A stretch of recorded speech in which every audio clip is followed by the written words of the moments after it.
Hello friends, welcome to only eyes foundation. सभी दोस्तों का बहुत बहुत स्वागत है। इस साल की ये आपकी फर्स्ट क्लास है। Wish you very happy new year to all. आप सभी के लिए न्यू ईयर 2024 की बहुत बहुत शुभकामनाएं। कोशिश करते रहिए फ्रेंड्स कि आपने जो भी अपने लिए लक्ष्य बनाया है, जो भी आपने अपने लिए एम गोल डिसाइड किया है, उसको आप अचीव कर सके, है ना। कोशिश करते रहिए। हमेशा एक बात हमेशा याद रखना कि कभी भी कोई ऐसा पॉइंट नहीं आ सकता कि आपको ये लगे कि नहीं, अब मेरी जो यूपीएससी की प्रिपरेशन है वो एकदम बेस्ट लेवल पे हो गई है। हमेशा उसमें कुछ ना कुछ सुधार की जो गुंजाइश है वह बनी रहती है। तो कोशिश करते रहे कि कैसे खुद को जो है वह एक बेटर यूपीएससी एस्पिरेंट बनाना है। यूपीएससी की जो डिमांड है उस पर आपको कैसे खरे उतरना है, तो खुद को जो है वह एक अच्छा स्टूडेंट बनाते रहिए, एक अच्छा इंसान बनाते रहिए। चलिए, तो आपका जो है वह पॉलिटी का एनसीईआरटी चल रहा है, Indian constitution at work, class 11 का अब तक 5 चैप्टर्स इसके हो चुके थे। आज 6 आपका चैप्टर है, दैट इज जुडिशरी, है ना। जुडिशरी पर हम बात करेंगे। हाँ, एक बात और मैं आप सभी को बता दूं कि जो भी बच्चे ऐसे हैं कि वो साल भर से पढ़ रहे हैं और 2024 का प्रीलिम्स उन्हें मान लीजिए देना है, अगर आप 26 में 24 को होने वाले प्रीलिम्स देने वाले हैं तो सेल्फ स्टडी भी कर सकते हैं, लेकिन हाँ, प्रैक्टिस का उसमें बड़ा ही इंपॉर्टेंट रोल होता है। ठीक है, तो आप क्या करो कि कोई जैसे मार्केट में इतनी टेस्ट सीरीज अवेलेबल है, वहां से टेस्ट सीरीज ले लो, उसको लगाओ, वहां से प्रैक्टिस करते रहो। वहां से आपकी बेसिकली जो सिली मिस्टेक्स हैं, जो और भी ऐसी आप बहुत छोटी छोटी सी गलतियां करते हैं एग्जाम हॉल में, वो उससे आप बच जाते हैं, आपकी प्रैक्टिस हो जाती है कि रिवीजन हो जाता है। तो प्रैक्टिस जो है, अब आपके पास जो समय है, प्रैक्टिस करते रहिए, रिवीजन करते रहिए। बहुत इंपॉर्टेंट, बहुत क्रूशियल पीरियड होता है ये 2-3 महीने फॉर प्रीलिम्स एग्जाम। ठीक है, इसके अलावा कुछ बच्चों को लगता है कि क्या ऐसा कोई प्रोग्राम है कि आप उसको अटेंड कर लें, आप उस प्रोग्राम को ज्वाइन कर लें तो आपकी प्रैक्टिस हो जाएगी। जी हाँ, बिल्कुल है। Rigorous prelims programme 2024 English Hindi दोनों में अवेलेबल है। पीडब्ल्यू ओनली आईएएस का बच्चों, इसमें जीएस के क्वेश्चंस लगभग 3500 से ज्यादा कराए जाएंगे। ठीक है, एंड 2000 हम देखेंगे, 2000 सीसैट के क्वेश्चंस होंगे। जीएस का पेपर डिस्कशन होगा डेली 1 आवर का। ऑल इंडिया रैंक भी आपकी दिखाई देगी कि मान लीजिए अगर उसमें 10,000 स्टूडेंट हैं तो आपकी जो रैंक है 10,000 स्टूडेंट में कहाँ पर है। कंप्लीट सीसैट का मॉड्यूल होगा। स्पेशल टेस्ट आपकी इकोनॉमिक से रिलेटेड, जैसे आप देखेंगे कि इकोनॉमिक सर्वे है, बजट है, गवर्नमेंट स्कीम है, यहाँ से यूपीएससी क्वेश्चन पूछता है। इन सबसे आपके जो चीजें हैं वह होंगी और आपको हार्ड कॉपी जो है वह प्रीलिम्स वाला या उड़ान जो बुकलेट्स आप जानते हैं वो आपको स्पेशली इसके लिए दी जाएंगी। मंथली करंट अफेयर आपको लास्ट 2 ईयर का इसमें प्रोवाइड कराया जाएगा। तो ये सारा रिगरस प्रीलिम्स प्रोग्राम है, इंग्लिश हिंदी दोनों में अवेलेबल है। और जिस बच्चे का क्वालिफाई प्रीलिम्स हो जाता है उसको फ्री एक्सेस मिलेगा सृजन का। Srijan that is complete mains guidance programme. 8 जन से ये जो बैच है आपका वह स्टार्ट हो रहा है। ठीक है, चलिए स्टार्ट करते हैं हम अपनी क्लास को। अच्छा, एप्लीकेशन पर जाकर देख लीजिएगा इसको। पीडब्ल्यू का जो एप्लीकेशन है उस पर यूपीएससी में आप सर्च कर लीजिएगा, आपको ये बैचेस और वहां पे दिख जाएगा ये प्रोग्राम। चलिए, तो हम आज बात करेंगे जुडिशरी की। अब तक एग्जीक्यूटिव लेजिस्लेटिव की बात हमारी हो गई। एग्जीक्यूटिव का काम ये होगा, लेजिस्लेटिव का काम ये होगा। आज हम बात करने वाले हैं गवर्नमेंट के एक और बड़े ही इंपॉर्टेंट ऑर्गन की, दैट इज जुडिशरी। न्यायपालिका का आखिर जो काम है वह क्या है ना, उस पर हम चर्चा करेंगे। चलिए, आपका देखो अब तक हमने क्या क्या पढ़ लिया। रिवीजन करते रहना, बिना रिवीजन जो है वो चीजें काम नहीं आती बच्चों। रिवीजन बहुत जरूरी है। Constitution, why and how, rights in the Indian constitution, elections, representation, executive, legislature, and आज का है हमारा जुडिशरी। ठीक है, चलो ये आपका टेलीग्राम लिंक है, इसको स्कैन कर लीजिए, टेलीग्राम ज्वाइन कर लीजिए। पीडब्ल्यू मंजू पीडब्ल्यू यूपीएससी वाला टेलीग्राम, इसको भी सर्च कर सकते हैं। तो यहाँ से आपको वीडियो के जो इन्फॉर्मेशन है, क्लासेस के इन्फॉर्मेशन हैं, जो आपकी नोट्स हैं, वो सारी चीजें इस पर मिल जाती हैं। ठीक है, चलिए हम बात करेंगे जुडिशरी की। जुडिशरी बेसिकली क्या है ना। हम देखेंगे कि देखो, जैसे कि इंडिविजुअल्स के बीच में many times court are seen only a arbitrator in dispute between individual और प्राइवेट पार्टी, है ना। ज्यादातर हम देखेंगे कि बेसिकली क्या एक मध्यस्थता के रूप में ही केवल एक भूमिका है, but the judiciary perform some political functions also. कुछ पॉलिटिकल जो फंक्शंस हैं, कुछ राजनीतिक कार्य भी जुडिशरी कर देती। आओ देखेंगे कैसे। Judiciary is an important organ of the government. Supreme Court of India is in the fact one of the very powerful court in the world. देखो, वैसे तो जब हम बात करेंगे ना, विश्व में देखो जो पार्लियामेंट है, पार्लियामेंट सबसे ज्यादा कहाँ की पावरफुल है? ब्रिटेन की। जुडिशरी की बच्चों जब बात करेंगे तो जुडिशरी कहाँ की सबसे ज्यादा पावरफुल है? अमेरिका की। ठीक है, लेकिन जब हम इंडिया के सुप्रीम कोर्ट ऑफ इंडिया की बात करेंगे, जो कि अपेक्स कोर्ट है, आपको पता होना चाहिए कि हमारा जो जुडिशरी सिस्टम है that is integrated judicial system, एकीकृत न्यायिक व्यवस्था है। ठीक है, हमने वैसे तो फेडरल और हम कहेंगे कि फेडरलिज्म को अपनाया है ना, हमने बाइकैमरल सिस्टम को अपनाया, बट जुडिशरी का जो पूरा सिस्टम है वह बेसिकली हायरार्की में है, पिरामिडिकल स्ट्रक्चर में है, दैट इज इंटीग्रेटेड। इंटीग्रेटेड क्यों कहा जाता है उन सब चीजों को हम समझेंगे। ठीक है, अमेरिका की जुडिशरी पावरफुल क्यों है, हालांकि एनसीईआरटी में बहुत सी चीजें नहीं होती है, सारी चीजें आपको पता है कि मैं एडवांस पढ़ाती हूँ। तो इसमें हम क्या करेंगे कि मैं एक बार यूएस से भी कंपेयर करके, यूएसए से कंपेयर करके इंडिया की जुडिशरी के कुछ पॉइंट्स हम देख लेंगे।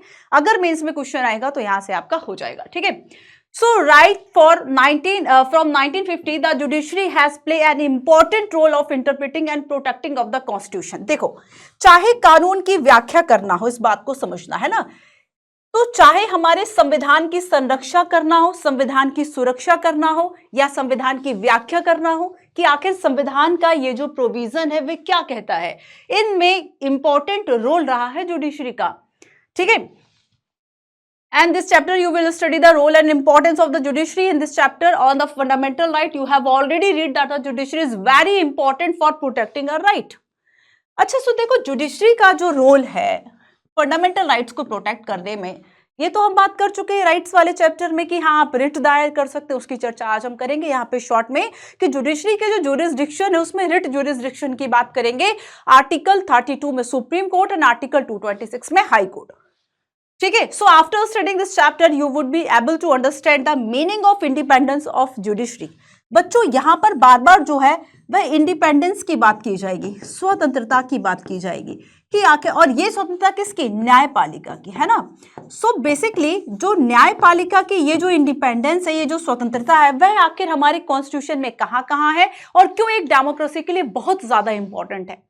शुरुआत में करूंगी मेंस के एक क्वेश्चन से। ठीक है, the role of Indian judiciary in protecting our rights, क्या रोल है, the role of the judiciary in interpreting the constitution and relationship between the judiciary and the parliament. तो यहां पर बच्चों ये जो 4 इंपॉर्टेंट चीजें हैं हम इसको समझेंगे। मैंने लास्ट भी आप सभी से कहा था कि जब कभी पढ़ते हो, पढ़ने का एक सही तरीका ये है कि देखो स्टार्टिंग में जो इंट्रो दिया है हर एक चैप्टर का, उस इंट्रो को एक बार फिर से पढ़ो, और इंट्रो में ये देखो कि ये जो यहाँ पे दिए रहते हैं कि हम इन बातों को समझेंगे, इन पे आप मेंस का आंसर लिखने की कोशिश करो 100 और 150 वर्ड्स में। ठीक है, 150 वर्ड्स में लिखना सीखेंगे अगर आप, इसके कौन से कॉन्सेप्ट्स को सीखेंगे, अगर 200 250 वर्ड्स में आता है आप उसको आराम से एक्सपेंड कर पाएंगे अपनी वर्ड लिमिट तक। ठीक है, क्लियर है। तो ये बेसिकली जुडिशरी का इंट्रोडक्शन था। सो इस चैप्टर में हम क्या क्या पढ़ने वाले हैं, why do we need an independent judiciary, आखिर हमें इंडिपेंडेंट जुडिशरी की जरूरत क्यों है, स्वतंत्र न्यायपालिका की जरूरत क्यों है। नेक्स्ट हम देखेंगे अपॉइंटमेंट एंड रिमूवल ऑफ जजेस, ये बड़ा ही इंपॉर्टेंट पॉइंट होता है। यूपीएससी ने प्रीलिम्स में मैनी टाइम्स यहाँ से क्वेश्चन पूछा कि कैसे अपॉइंटमेंट होगा, क्या कॉलेजियम सिस्टम है। ठीक है, और एनजेएसी जब इंट्रोड्यूस हुआ 99th कॉन्स्टिट्यूशनल अमेंडमेंट एक्ट, मैं पहले बता चुकी हूँ उसको अगर आप क्लासेस में रहे हैं तो उसमें हमने देखा था कि एनजेएसी जो है वह जुडिशरी की इंडिपेंडेंस को प्रभावित कर रहा था, और इसी वजह से उसको अनकॉन्स्टिट्यूशनल जो है 14 में वह एक्ट आया, 15 में सुप्रीम कोर्ट ने उसको अनकॉन्स्टिट्यूशनल कह के साइड कर दिया। तो रिमूवल ऑफ जजेस जो है वह आखिर क्या है, स्ट्रक्चर क्या है जुडिशरी का, ज्यूरिसडिक्शन क्या है सुप्रीम कोर्ट के, है ना, क्या स्ट्रक्चर है, किस तरीके से, तो हम देखेंगे कि पिरामिडिकल स्ट्रक्चर है, अपेक्स कोर्ट है, सुप्रीम कोर्ट, फिर हाई कोर्ट्स हैं, एंड देन फिर बाकी कोर्ट्स हैं। ठीक है, ज्यूरिसडिक्शन मतलब क्षेत्र क्या क्या है, कि जैसे कि रिट ज्यूरिसडिक्शन है, अपीलेट ज्यूरिसडिक्शन है ना, सलाहकारिता परामर्श वाले कार्य, तो क्या क्या इसके अधिकार क्षेत्र हैं उस पर हम बात करेंगे। नेक्स्ट हम बात करेंगे judicial activism, that is important and modern society का एक कॉन्सेप्ट, इसको कहा जाता है जुडिशियल एक्टिविज्म, है ना, न्यायिक सक्रियता। सक्रियता का मतलब क्या है, जैसे कि मान लो पब्लिक इंटरेस्ट लिटिगेशन है, याचिकाएं दायर कर दी, याचिकाएं दायर जब की गई सुप्रीम कोर्ट में, तो सुप्रीम कोर्ट ने कुछ ऐसे डिसीजन लिए जो कि एग्जीक्यूशन वाले थे, कुछ जैसे कि हवाला केसेस वगैरह में भी डिसीजन, कुछ डायरेक्शंस जो हैं वह एग्जीक्यूटिव जो फंक्शनल जो एडमिनिस्ट्रेटिव बॉडी थी सीबीआई, इन सबको जांच के लिए कह दिया। तो यहाँ पर क्या है कि जो काम एग्जीक्यूटिव का था वो काम जुडिशियल एक्टिविज्म के अंतर्गत जुडिशरी ने कर दिया।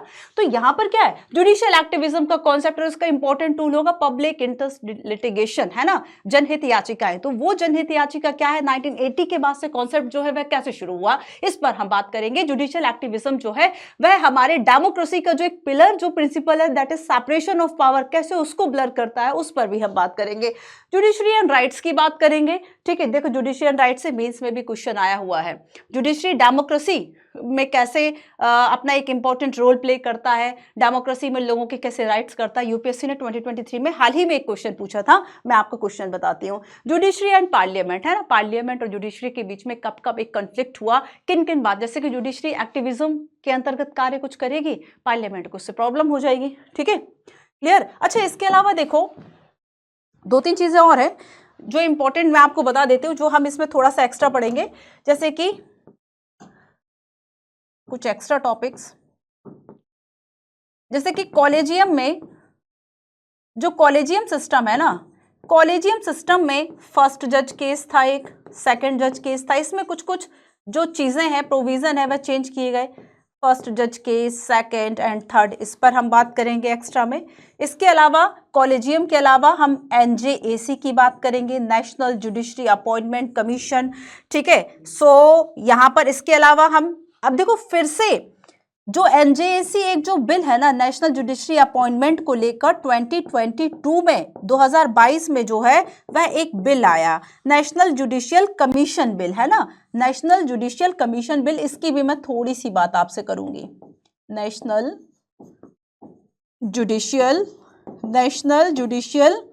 कमीशन जो बिल आया ना, इसकी भी चर्चा करूंगी। इसके अलावा एक और इंपॉर्टेंट बात है कि अगर हम कॉन्स्टिट्यूशन की बात करें तो जुडिशरी के लिए आर्टिकल 124 से लेके 124 से लेके आर्टिकल 147 तक जो प्रोविजन है वह किए गए हैं। तो आर्टिकल 124 से लेके आर्टिकल 147 तक मैं आपको एक बार दिखा दूंगी कि बच्चों ये आर्टिकल से याद करना आपकी रिस्पॉन्सिबिलिटी है, ठीक है, क्लियर है। इसके अलावा देखो यूपीएससी मेंस का एक क्वेश्चन, यूपीएससी मेंस 2023, वैसे तो हमेशा क्वेश्चन आ चुका है, यहां से भी क्वेश्चन आ चुका है जुडिशरी एंड राइट्स को लेके कि हमारे जो राइट्स हैं उसको एक्सपेंड करने में जुडिशरी का रोल क्या है, उस पर हम बात करेंगे, ठीक है। सो यूपीएससी मेंस 2023 का जो क्वेश्चन है ये हम देखेंगे, इसको सॉल्व मैं आपको करवाऊंगी, ठीक है। तो 19 मैंने आपको बता दिया था कि ये जो कॉन्स्टिट्यूशन का अमेंडमेंट है इसको भी हम देखेंगे, दैट इज एनजेएसी, इसको हम, तो ये सारी जो चीजें हैं वह हम पढ़ने वाले हैं। क्लियर हुआ कि हम क्या क्या पढ़ने वाले हैं, साथ ही हमने एक इंट्रोडक्शन जो है वह देख लिया। अब क्वेश्चन देखो जरा, पहले क्वेश्चन देखेंगे। ये जो चैप्टर है आप इसमें बहुत आसानी से इस बात को समझ जाएंगे, पढ़ लेंगे, बहुत सारे हम ऐसे पॉइंट्स पढ़ेंगे कि जुडिशरी जो है वह आखिर डेमोक्रेसी में क्या इंपॉर्टेंट रोल प्ले करता है। देखो यूपीएससी ने क्या प्रश्न पूछा, यूपीएससी देखो ऐसे प्रश्न नहीं पूछेगा कि अपॉइंटमेंट एंड रिमूवल जो है वह जजेस का क्या है, पूछेगा तो एनजेएसी से जोड़ के पूछ लेगा तो लेटेस्ट जो बिल है उससे इंडिपेंडेंस जुडिशरी की कैसे प्रभावित हो रही उसको लेके। तो बेसिकली टॉपिक्स का बच्चों इंटरलिंकिंग जो है वह एक रहता है ना। यहाँ पे देखो क्वेश्चन क्या पूछा 2023 में कि constitutionally guaranteed judicial independence is a pre-requisite of democracy, comment. Pre-requisite that means एक पूर्व शर्त, कि मतलब एक ऐसी कंडीशन है, पूर्व शर्त का मतलब क्या हुआ, एक के रहते हुए ही दूसरी चीज हो सकती है, पूर्व शर्त है, मतलब संविधान में, कॉन्स्टिट्यूशन में गारंटी दी गई इसकी जुडिशियल इंडिपेंडेंस की, है ना, न्यायिक स्वतंत्रता की जो संविधान में गारंटी दी गई है वह क्या है, वह डेमोक्रेसी के लिए एक पूर्व शर्त है। डेमोक्रेसी तभी स्टैब्लिश रहेगी, तो यहाँ पे आपको जुडिशियल इंडिपेंडेंस जो है इसको समझाना है बेसिकली। तो जुडिशियल इंडिपेंडेंस से ही आपका ये जो चैप्टर है वह शुरू हो रहा है, जुडिशियल इंडिपेंडेंस, है ना। तो पहले मैं आपको जुडिशियल इंडिपेंडेंस थोड़ा सा पढ़ा दूं, उसके बाद मैं इसका आंसर करा देती हूँ, ठीक है। करा तो मैं यहाँ भी सकती हूँ, लेकिन आपको थोड़ा सा और विस्तार से चीजें समझ में आ जाएंगी। क्लियर है। इस पे कॉमेंट करने को बोला था, टिप्पणी करने को बोला था, टिप्पणी कीजिए, है ना। और ये पूछा था बच्चों आपसे 10 मार्क्स में, 10 मार्क्स में 150 वर्ड्स में,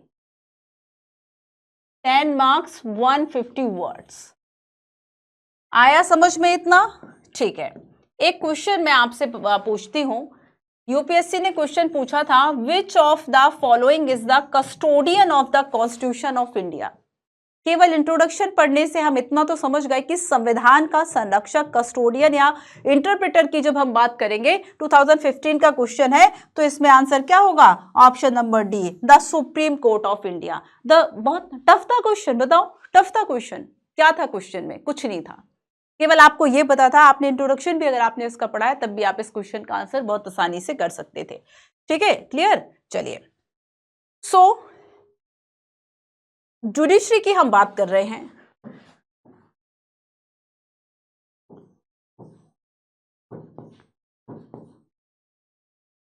अब यहाँ पे बताने की जरूरत है नहीं कि मैं फिर से जो है वह बताऊं आपको कि यहाँ पे एग्जीक्यूटिव है, लेजिस्लेटिव है, जुडिशरी है। जुडिशरी का काम है रूल ऑफ लॉ को इंप्लीमेंट करना, डिस्प्यूट्स को रिजॉल्व करना। ठीक है, चलो, तो जुडिशरी बेसिकली न्यायपालिका, जुडिशरी न्यायपालिका का मेन जो काम है आखिर वह क्या है? न्यायपालिका का मेन काम क्या है? सो जुडिशरी क्या है? Branch of the government, branch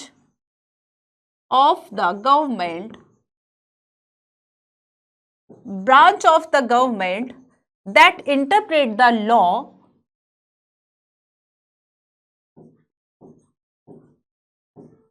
that interprets the law, ठीक है, विधियों की व्याख्या करना, कानूनों की व्याख्या करना, डिस्प्यूट्स को सेटल करना, settled disputes and administers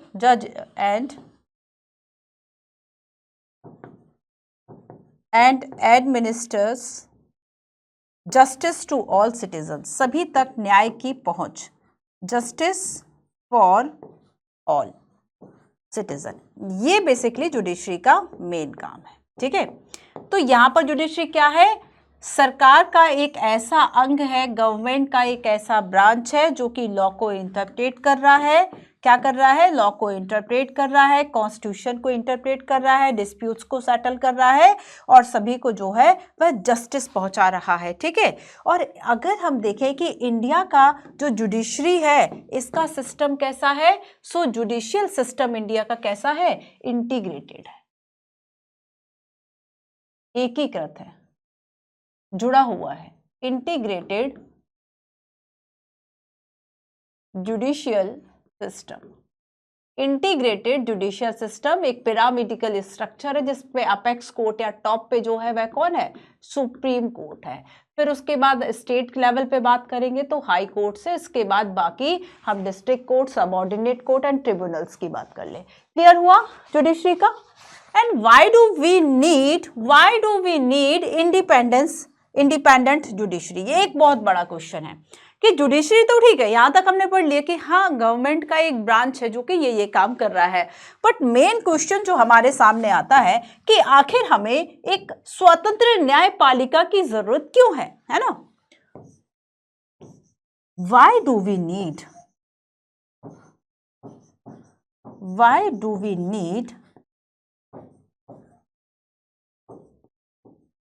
independent judiciary?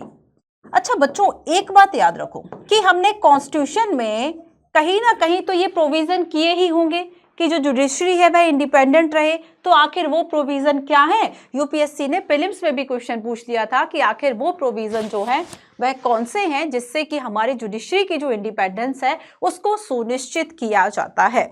ठीक है, उसको सुनिश्चित किया जाता है। तो why do we need independent judiciary?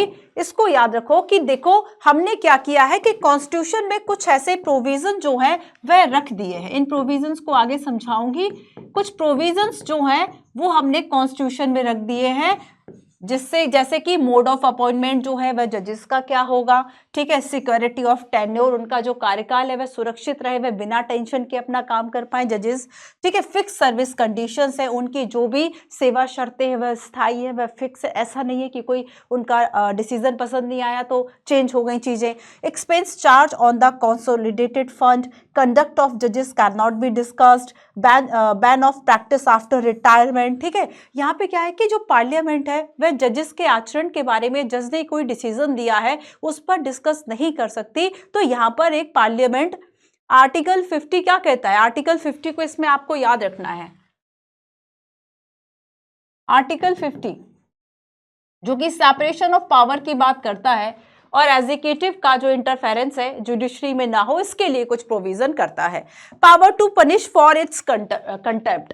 Contempt of court मतलब अगर आपने कोर्ट की अवमानना की है बोलकर, लिखकर, या कोर्ट का कोई ऑर्डर है, आदेश है, नहीं माना, तो कोर्ट अपनी अवमानना के लिए दंड दे सकता है। ये प्रोविजन हमारे कॉन्स्टिट्यूशन में है और इस प्रोविजन से इंडिपेंडेंस जो है जुडिशरी की उसको सुनिश्चित किया जाता है। Freedom to appoint it staff है ना, it jurisdiction can not be curtailed. इसके क्षेत्र अधिकार, इसके जो न्यायिक क्षेत्र अधिकार है या बाकी क्षेत्र अधिकार, उनको कर्टेल नहीं किया जा सकता, उसको कम नहीं किया जा सकता। And separation from executive, and separation from executive की बात कहां पर की गई है? आर्टिकल 58 में आपको बता रही थी। ठीक है, तो ये कुछ ऐसे प्रोविजन है, ये सब एक्स्ट्रा है, ये सब एनसीईआरटी में नहीं दिया है ना, कुछ ही पॉइंट्स दिए हैं, उसको भी हम समझेंगे, बट जो एक्स्ट्रा चीजें हैं उसको भी हम जरूर पढ़ लें। ठीक है, ताकि आप बच्चों आगे जब भी अब आप जुडिशरी के बाद जो भी टॉपिक पढ़ेंगे आपको बहुत आसानी से समझ में आ जाएंगे। आप जुडिशरी से रिलेटेड कुछ भी पढ़ो, कितनी भी स्टैंडर्ड बुक पढ़ लो, आपको इनका विस्तार मिल सकता है, आपको इनका एक्सपेंशन मिल सकता है टॉपिक्स का।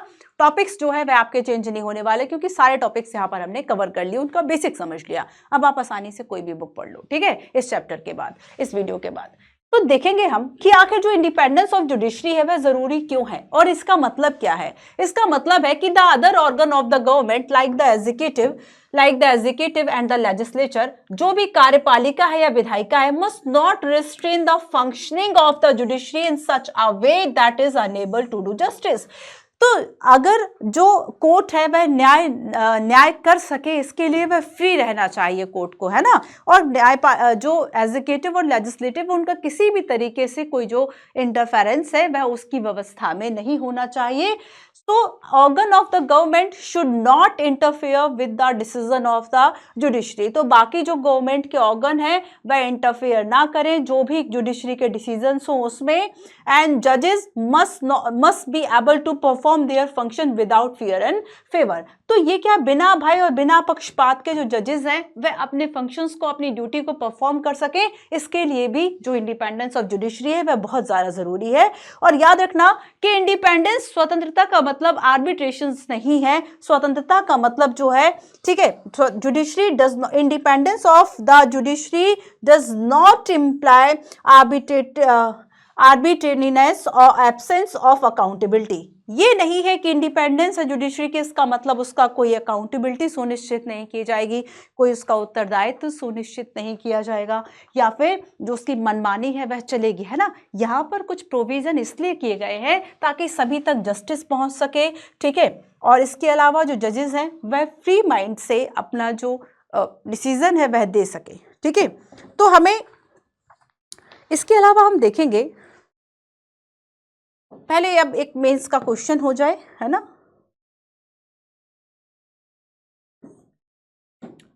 जो मेंस का क्वेश्चन हमने देखा था, हम इसको थोड़ा सा लिखने की कोशिश करते हैं।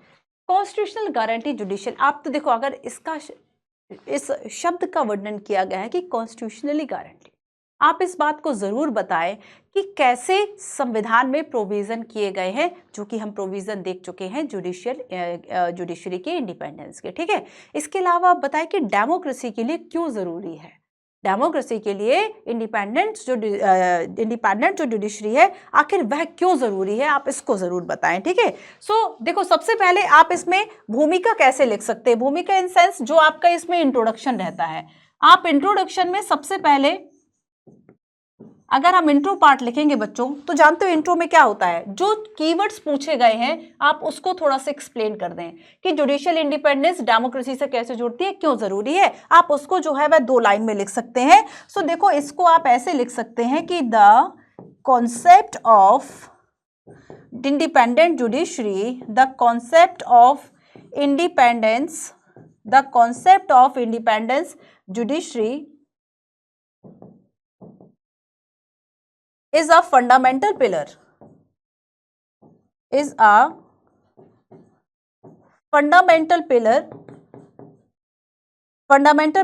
of democracy। लोकतंत्र का बहुत ही मजबूत एक पिलर है। ठीक है, यह फंडामेंटल पिलर है, बहुत आवश्यक होता है।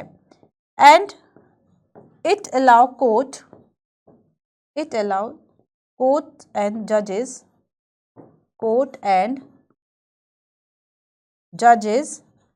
to execute their functions,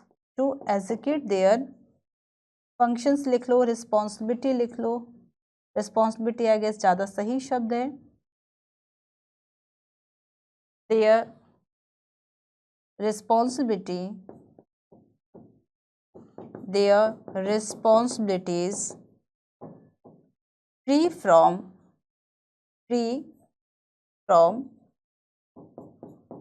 external influences, किसी बाहरी प्रभाव के बिना, ठीक है, वो जो डिसीजन है, जो कोर्ट है, जो जजेस हैं, वे अपने फंक्शंस कर सकें, अपनी अकाउंटेबिलिटी कर सकें, अपने रिस्पॉन्सिबिलिटीज़ को निभा सकें। सो कंटेम्प्ट, अगर हम कॉन्सेप्ट ऑफ इंडिपेंडेंट जुडिशरी की बात करें तो एक फंडामेंटल पिलर है डेमोक्रेसी के लिए। यहाँ से आप अपनी बात को शुरू कर सकते हैं, ठीक है। इसके अलावा हम ये बता दें कि आखिर कॉन्स्टिट्यूशन में जो है वह क्या क्या प्रोविज़न है। कॉन्स्टिट्यूशन में प्रोविज़न ये मैं नहीं लिखवा रही हूँ क्योंकि आगे दिए हुए हैं, जो मैंने आपको बता दिए है ना। तो कॉन्स्टिट्यूशन में क्या क्या प्रोविज़न है, आप यहाँ पे ये जो प्रोविज़न है इनको लिस्ट कर दें कि हाँ ये जो प्रोविज़न है वो कॉन्स्टिट्यूशन में किए गए हैं, ठीक है। तो बेसिकली आप इन प्रोविज़न्स की बात यहाँ पे कर सकते हैं कि mode of appointment, security of tenure etcetera, ठीक है। तीसरा हम इसमें लिखेंगे प्री रिक्विजिट ऑफ डेमोक्रेसी, आखिर ये कैसे है। एक डेमोक्रेसी की पूर्व शर्त कैसे हो गया जुडिशरी का independence, pre requisite of democracy कैसे है, इसके बारे में हम थोड़ा सा यहाँ पे बता दें, ठीक है। जैसे कि ये जो है वह अकाउंटेबिलिटी एंड गुड गवर्नेंस को सुनिश्चित करने के लिए जरूरी है। So it ensure accountability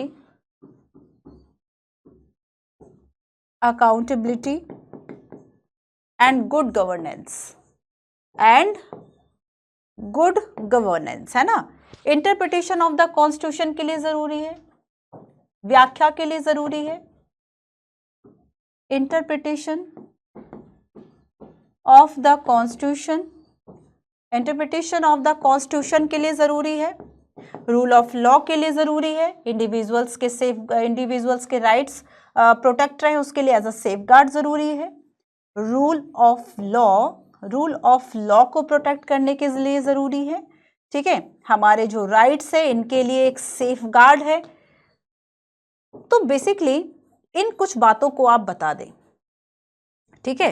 prevention of autocracy के लिए जरूरी है, चेक एंड बैलेंस के लिए जरूरी है, चेक एंड बैलेंस।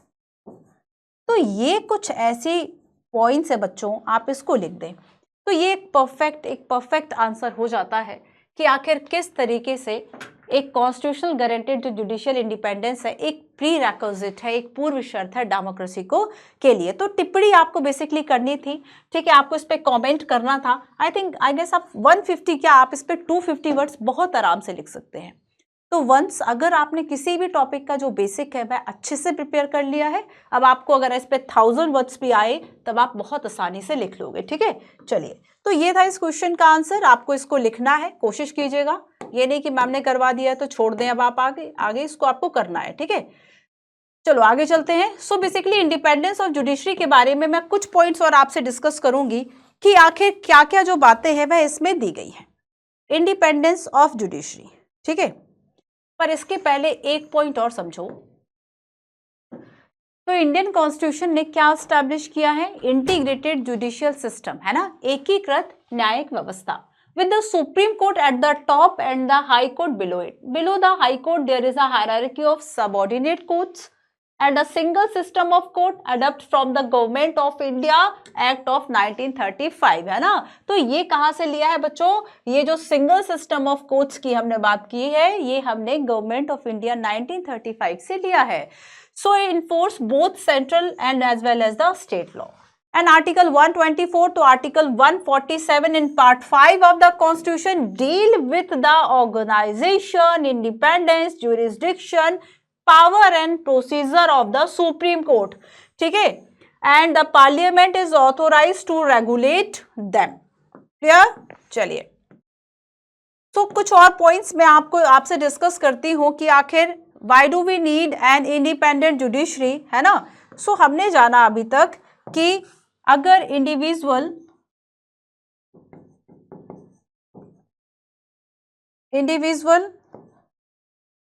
ग्रुप्स, है ना, एंड ग्रुप्स एंड गवर्नमेंट, किसी तरह का अगर डिस्प्यूट्स होता है ग्रुप्स एंड गवर्नमेंट के बीच में, ठीक है, अगर किसी तरह का कोई डिस्प्यूट्स होता है तब इन डिस्प्यूट्स के रिजॉल्व के लिए एक मैकेनिज्म है ना। इन डिस्प्यूट्स के लिए क्या है, एक मैकेनिज्म है कि हम कैसे इन डिस्प्यूट्स को जो है वह रिजॉल्व करेंगे। तो यहाँ पर हम देखेंगे कि ये basically must be resolved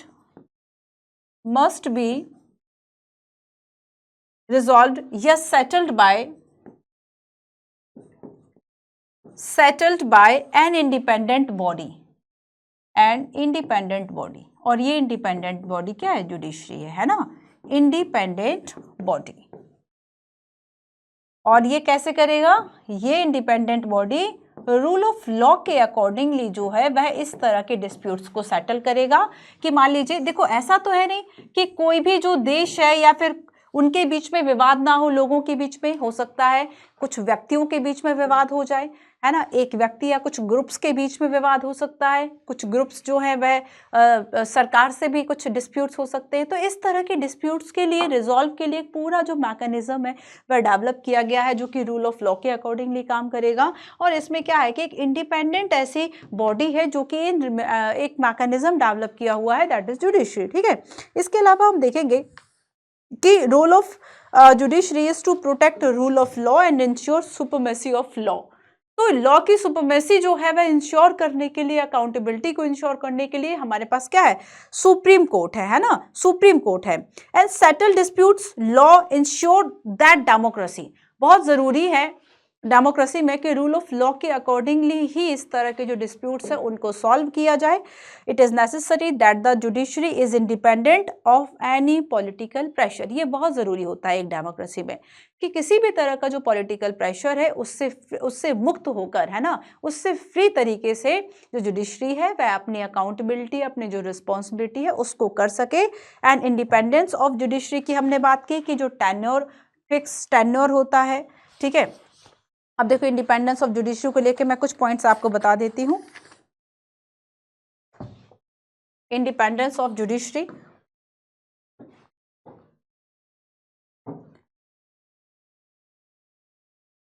role of judiciary,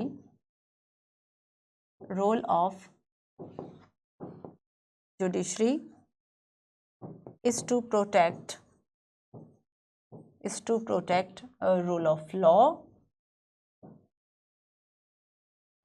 and ensure supremacy of law, and ensure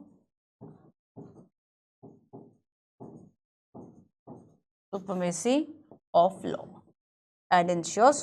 of law, ठीक है। एंड नेक्स्ट देखो इंडिपेंडेंस ऑफ जुडिशरी कैसे, तो सबसे पहले क्या है, जो टेन्योर है ना ये फिक्स है, जो जजेस का जो टेन्योर है, जो उनका कार्यकाल है वह फिक्स होता है, ठीक है। और अगर हम फिक्स टेन्योर के अलावा देखें कि रिमूवल ऑफ जजेस, अगर इनको हटाने की जो बात है, खुद सोचो कि अगर रिमूवल ऑफ जजेस ऐसा होता कि किसी ने भी मनमाने तरीके से ये जो है वह रिमूव कर पाते, तब तो उनके लिए बहुत आसान हो जाता जुडिशरी में इंडिपेंडेंस करना, उनकी जुडिशरी की इंडिपेंडेंस को कम करना या उस पर इंटरफेयर करना। तो रिमूवल ऑफ जजेस का जो प्रोसीजर है ना वो बड़ा ही टफ प्रोसीजर कर दिया कि पार्लियामेंट में जो सदन है पार्लियामेंट में, वो हाउसेस क्या करेंगे, स्पेशल मेजोरिटी के द्वारा ही, केवल स्पेशल मेजोरिटी के द्वारा ही जो रिमूवल का प्रोसेस है उसको शुरू कर सकते हैं। तो रिमूवल प्रोसीजर की बात करेंगे, ये कैसा है, ये बहुत ही ज़्यादा टफ है, ठीक है। रिमूवल प्रोसेस जो है वह कैसा है, बहुत ही ज़्यादा टफ है, वेरी डिफिकल्ट प्रोसीजर है। इसके अलावा देखो कि फाइनेंशियली डिपेंडेंट नहीं है। तीसरा क्या है कि जो जजेस की सैलरी है, अलाउंस है, ठीक है, ये कंसोलिडेटेड जो फंड है उस पर डिपेंडेंस होगा। और यहाँ पर फाइनेंशियली, नॉट फाइनेंशियली डिपेंडेंट, कि जो लेजिस्लेटिव है, ठीक है, वो किसी तरह के चेंजेस कर दे, तो फाइनेंशियली इंडिपेंडेंट जो है वह नहीं है। इसके अलावा हम देखेंगे कि parliament can not discuss the conduct of the जजेस, parliament can not discuss the conduct of the जजेस, ठीक है। सो यहां पर क्या है बच्चों कि जब तक किसी भी जज पर रिमूवल का जो प्रोसेस है, जब तक जजेस पर रिमूवल का प्रोसेस नहीं चल रहा है, जब तक जजेस पर रिमूवल का प्रोसेस अगर नहीं चल रहा है ना, तो बेसिकली हम देखेंगे कि किसी भी तरह का जो डिस्कशन है उनके आचरण पर, या किसी भी तरह का डिस्कशन जो है वह उन्होंने क्या डिसीजन दिया है, क्यों दिया है, इस पर नहीं हो सकता। कई तरह के जो प्रोविजंस हैं वह किए गए हैं। एक क्वेश्चन को देखो जरा, consider the following statement about judiciary. The principal role of the judiciary is to protect rule of law and ensure supremacy of law. It safeguards right of the individual, settle disputes in accordance with the law, and ensure that democracy does not give way to individual and group dictatorship. ठीक है, क्या होगा इसका answer? तो definitely कि ये supremacy of law को ensure करेगा, इंडिविजुअल्स के राइट प्रोटेक्ट करेगा, डिस्प्यूट्स को रिजॉल्व करेगा बाय द लॉ, एंड ऐसा कोई रास्ता नहीं देता लोकतंत्र में कि किसी की ग्रुप या पर्सन की डिक्टेटरशिप जो है वह स्थापित हो जाए, क्योंकि रूल ऑफ लॉ के अकॉर्डिंगली चीजें चले, ये देखना जुडिशरी का काम है ना। तो यहाँ पर करेक्ट क्या होगा? Option number C, both 1 and 2, ठीक है। एक क्वेश्चन और देखो, the other organ of the government, like the executive and legislature, must not restrain the functioning of the judiciary in such a way that is unable to do justice. And the organ of the government should not interfere with the decision of the judiciary, and judges must be able to perform their functions without fear and favor. आपको बताना है कि क्या जो है वह correct है। पढ़ा चुकी हूँ, इसलिए ये क्वेश्चन मैं आपके लिए छोड़ती हूँ, आप इसको प्रैक्टिस करो, ठीक है। अब आगे हम चलते हैं और अपॉइंटमेंट ऑफ जजेस की बात करते हैं, है ना। अभी तक हमने बात की कि भाई जजेस जो है उनके जजेस जो है वह काम कैसे करेंगे, वो इंडिपेंडेंस है, कॉन्स्टिट्यूशन में क्या क्या प्रावधान ऐसे किए गए हैं कि न्यायपालिका की जो स्वतंत्रता है, जो जुडिशरी की जो इंडिपेंडेंस है, वो सुनिश्चित की जाएगी, उसको इंश्योर किए जाए। मैनी प्रोविजंस कॉन्स्टिट्यूशन में ऐसे दिए गए हैं, ठीक है। अब देखो, अगर हम अपॉइंटमेंट ऑफ जजेस की बात करें, पहले मैं नंबर ऑफ जजेस की बात करती हूँ कि देखो करंटली वैसे तो 33 जजेस हैं including CJI, chief justice of India, but वैसे अगर हम देखेंगे तो जो जजेस हैं 33 + 1, 33 अदर जजेस, सुप्रीम कोर्ट की बात कर रही हूं, एंड 1 जो है CJI, chief justice of India, chief justice of India, CJI. तो इस तरीके से कितने हो गए नंबर ऑफ जजेस? 34 नंबर ऑफ जजेस, ठीक है। ये सुप्रीम कोर्ट के, लेकिन इन जजेस को अपॉइंट कैसे किया जाता है? इस प्रोसीजर में पता है कि अभी हम जानते हैं कि कॉलेजियम सिस्टम अपनाया जाता है। कॉलेजियम सिस्टम में क्या है कि जो सीजेआई है, ठीक है, वैसे सामान्यतः कहा जाता है कि जो सीजेआई और अदर जजेस हैं इनकी नियुक्ति प्रेसिडेंट करेंगे, but president council of ministers की सलाह पे काम करते हैं। हम ये बात पढ़ चुके हैं ना एग्जीक्यूटिव में कि जो प्रेसिडेंट हैं वह काउंसिल ऑफ मिनिस्टर्स की सलाह पर काम करेंगे, प्रेसिडेंट अपॉइंट करेंगे, लेकिन प्रेसिडेंट अपॉइंट किसे करेंगे? तो मान लीजिए अगर अदर जजेस को नियुक्त करना है तो जो सीजेआई है वो कुछ नाम, कुछ लिस्ट जो है वह रिकमेंड करेंगे, वो एक लिस्ट रिकमेंड करेंगे, उनमें से जो प्रेसिडेंट है वह अपॉइंट कर देंगे, ठीक है।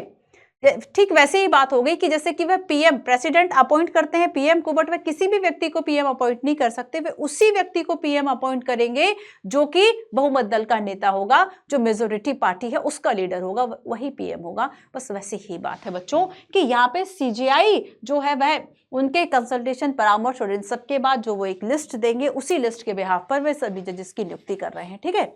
कॉलेजियम सिस्टम देखो बेसिकली क्या है, ये जो सिस्टम डेवलप हुआ ना, ये सिस्टम डेवलप हुआ कुछ केसेस के बाद। पहले मैं कुछ केसेस बता दूं आपको, ठीक है।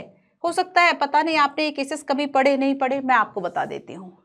तो कॉलेजियम सिस्टम की हम बात करेंगे, कैसा सिस्टम है जिसमें कॉलेजियम व्यवस्था है ना, कॉलेजियम व्यवस्था, कॉलेजियम सिस्टम क्या है? जजेस के अपॉइंटमेंट का एक सिस्टम है। अभी तक केवल इतना समझो ये कैसे आखिर हम कह सकते हैं कैसे ये सिस्टम जो है वह बॉर्न हुआ, how collegium system was born. इसमें देखो पहले एक 1981 की हम बात करेंगे। 1981 के आसपास 81-82 में फर्स्ट जज केस आया था और इसमें कहा क्या जाता है कि राष्ट्रपति नियुक्ति करेंगे किसके, सीजेआई के कंसल्टेशन के बाद। इसमें कुछ शब्दों की व्याख्या की गई। कंसल्टेशन और कंसेंसस का मतलब क्या है, ठीक है। इसमें क्या है कि अगर हम कंसल्टेशन की बात करेंगे या कंकरेंस की बात करेंगे, कंसल्टेशन दैट मीन्स परामर्श। आप डॉक्टर से कंसल्ट करने जाते हैं ना, वो कंसल्टेशन फी लेता है आपसे, परामर्श शुल्क। तो कंसल्टेशन परामर्श और कंकरेंस मतलब सहमति। परामर्श करने का मतलब सहमति है क्या। जैसे कि मैंने आपसे कुछ पूछा या आप मुझसे कुछ पूछ रहे हैं कि मैम यूपीएससी की तैयारी करें ना करें, आपने एक परामर्श लिया, तो क्या जरूरी है कि वो परामर्श पर ही आप बाइंड हो जाएं, क्या ऐसा कि मेरे परामर्श को आप सहमति समझें। मतलब यहां पर कुछ शब्दों की व्याख्या जो है वह इन केसेस में की गई। फर्स्ट जज केस में सुप्रीम कोर्ट हम देखेंगे, court held the consultation does not mean the concurrence. इसमें यह कहा गया कि जो कंसल्टेशन है वो कंकरेंस नहीं होगा। परामर्श जो परामर्श शब्द है इसका मतलब कंकरेंस नहीं होगा, सहमति नहीं होगा, ठीक है। ये पहला केस था जिसमें इन शब्द की बात की गई। दूसरे केस में बेसिकली ये कहा गया, सेकंड जज केस जो कि 1993 का था, court reverse its earlier ruling change and the meaning of the word consultation to concurrence. इसमें कहा कि हाँ भाई, परामर्श का मतलब जो है वह सहमति होगा, कि अगर सीजेआई से आपने परामर्श किया कुछ नाम की लिस्ट का, तो वो परामर्श का मतलब क्या होगा, क्या राष्ट्रपति उनके उस परामर्श से बंधा हुआ है, क्या उन्हीं के अकॉर्डिंगली जो राष्ट्रपति है वह मतलब मानने के लिए बाध्य होंगे उनकी बात को। तो यहां पर कंसल्टेशन को ही कंकरेंस बेसिकली माना गया, ठीक है। और तीसरा हम देखेंगे थर्ड जज केस जो कि 1998 में आया, और इसके बाद ये कहा गया कि जो सीजेआई जो चीफ जस्टिस ऑफ इंडिया है, ठीक है, चीफ जस्टिस ऑफ इंडिया है, वो जो परामर्श दे रहे हैं, वो जिनके या फिर नाम जो है वह सजेस्ट कर रहे हैं, क्या उनका अपना अकेले का डिसीजन है।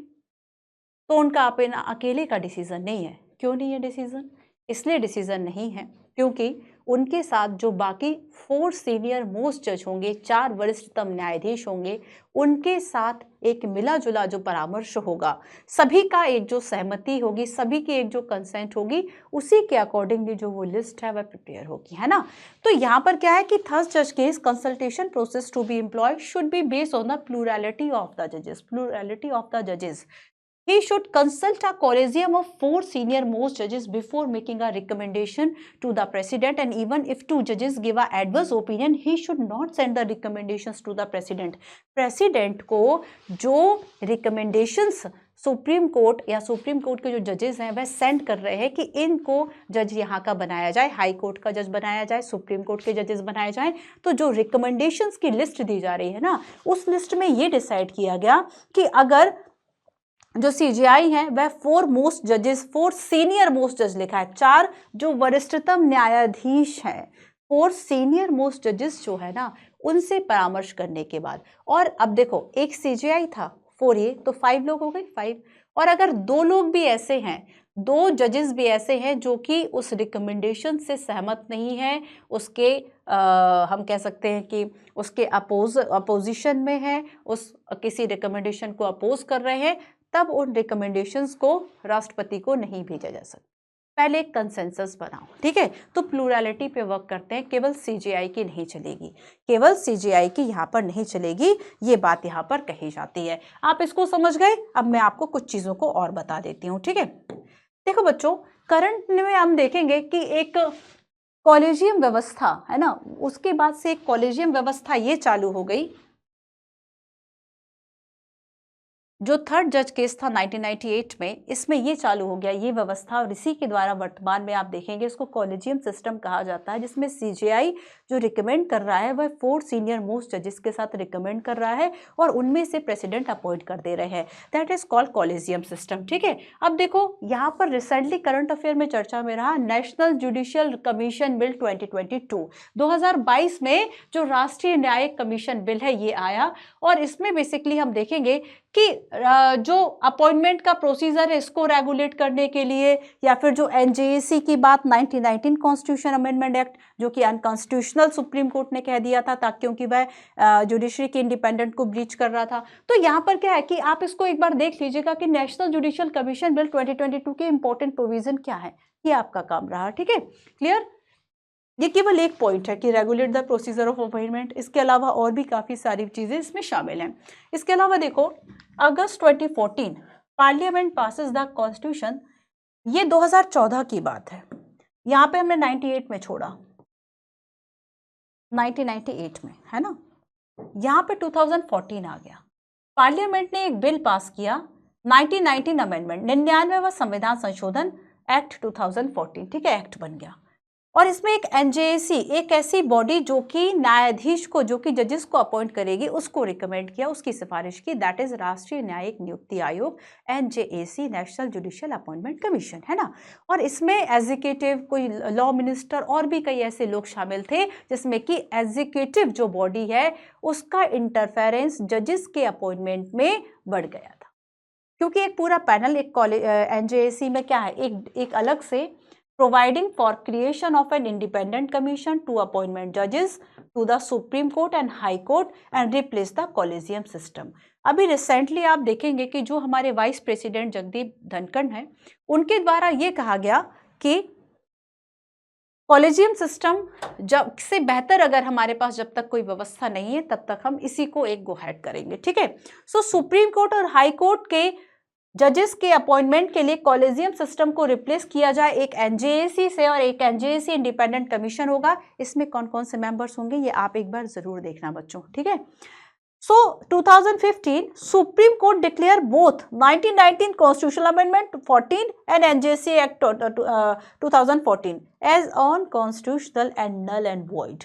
ऐसा क्यों किया गया? क्योंकि ये जुडिशरी की इंडिपेंडेंस को ब्रीच कर्टेल कर रहा था। आगे समझ में? तो ये दो इंपॉर्टेंट पॉइंट्स करंट के हो गए। अच्छा देखो, इसके आगे मेंस में एक क्वेश्चन मैं आपको बताती हूँ। मेंस में क्वेश्चन पूछा था यूपीएससी ने, critically examine the supreme court's जजेस on national judicial appointment commission act NJAC 2014 की बात हो रही है, with reference to the appointment of जजेस of higher judiciary in India. ठीक है, 150 वर्ड्स में आपको लिखना था। तो आप समझ तो गए हैं, कोशिश करना टूटा फूटा आंसर लिखना, ज्यादा जरूरी नहीं है कि आप वो आंसर लिखें कि आपको आउट ऑफ 10 मिल जाए, है ना। तो कोशिश कीजिएगा कि आप एक बार मतलब लिखने की कोशिश कर सकें। एक मेंस का आंसर मैंने आपको लिखवा दिया है, इसमें भी आप कोशिश कीजिएगा। क्लियर? चलो आओ, तो कुछ और पॉइंट्स मैं आपको बताती हूँ बेसिकली। सो द जजेस of supreme Court, collegium system क्या है? जजेस of supreme court are appointed by the president. सबसे पहली बात तो ये, प्रेसिडेंट जो है वह अपॉइंट करेंगे। The chief justice is appointed by the president after consultation with such जज of the supreme court and high court as he deems necessary. जिनसे वह आवश्यक समझे। हाई कोर्ट के भी अगर ऐसे जजेस हैं तो उनसे परामर्श के बाद सीजीआई की नियुक्ति करेंगे, और सुप्रीम कोर्ट के जजेस से भी परामर्श करके। तो बेसिकली प्रेसिडेंट का बड़ा इंपॉर्टेंट रोल है।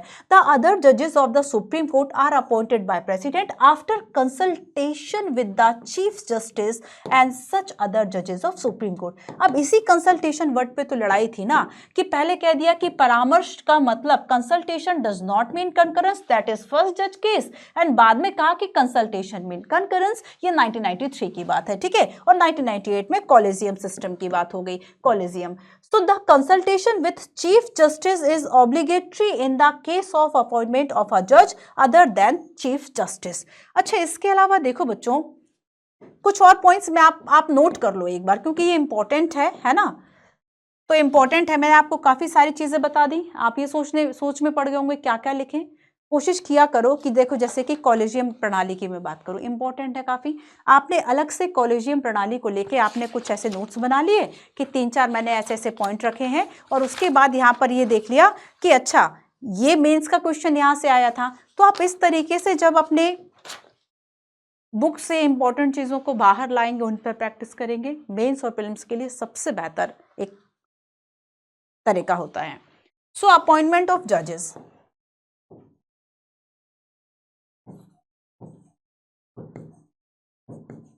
अपॉइंटमेंट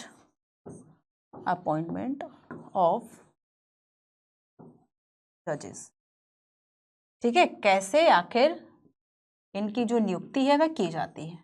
सिंपल लाइन में तो हम देख लें, पर यूपीएससी केवल यहां तक नहीं रुकता ना कि प्रेसिडेंट करेगा, उसके आगे भी आपसे पूछना और जानना चाहता है। सो करंटली हमने देखा कि करंटली तो 33 जजेस हैं, वैसे 33 जजेस प्लस 1, 33 जजेस प्लस 1 CJI।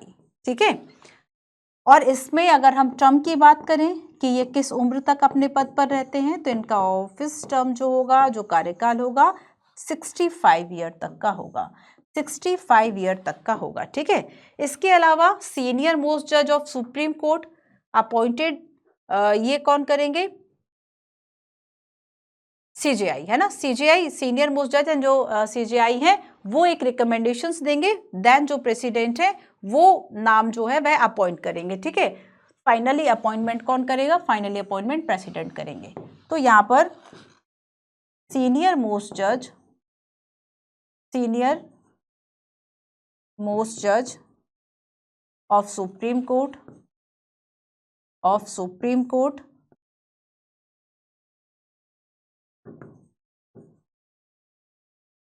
अपॉइंटेड कैसे होगा, CGI and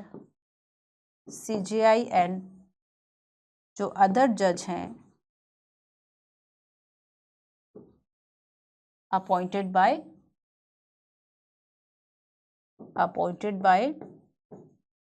president, appointed by president. ठीक है, और प्रेसिडेंट किसकी सलाह पर काम करते हैं, काउंसिल ऑफ मिनिस्टर। अब इस बात को याद रखना, यहां से एक इंपॉर्टेंट टर्म आपको मिलने वाला है। प्रेसिडेंट किसकी सलाह पर काम करते हैं, किसकी एडवाइस पर काम करते हैं, council of minister. Council of minister किसका पार्ट है बच्चों, एग्जीक्यूटिव का पार्ट है। तो अगर मैं आपसे ये कहूं कि जजेस के अपॉइंटमेंट में एग्जीक्यूटिव का एक इंपॉर्टेंट रोल होता है, आप इस बात को मानेंगे, जजेस के अपॉइंटमेंट में एग्जीक्यूटिव का रोल होता है, ये बात बिल्कुल सही है। ठीक है, सो देखो दैट द, इसको थोड़ा सा विस्तार से बता देती हूं। ठीक है, that the chief justice should recommend name of person, that the chief justice, जो मुख्य न्यायाधीश होगा, ठीक है, बहुत इंपॉर्टेंट, बहुत पावरफुल पद होता है सीजेआई का, मुख्य न्यायाधीश। ठीक है, chief justice should recommend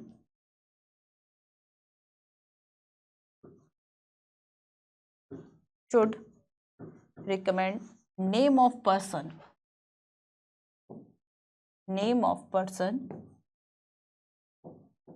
to be appointed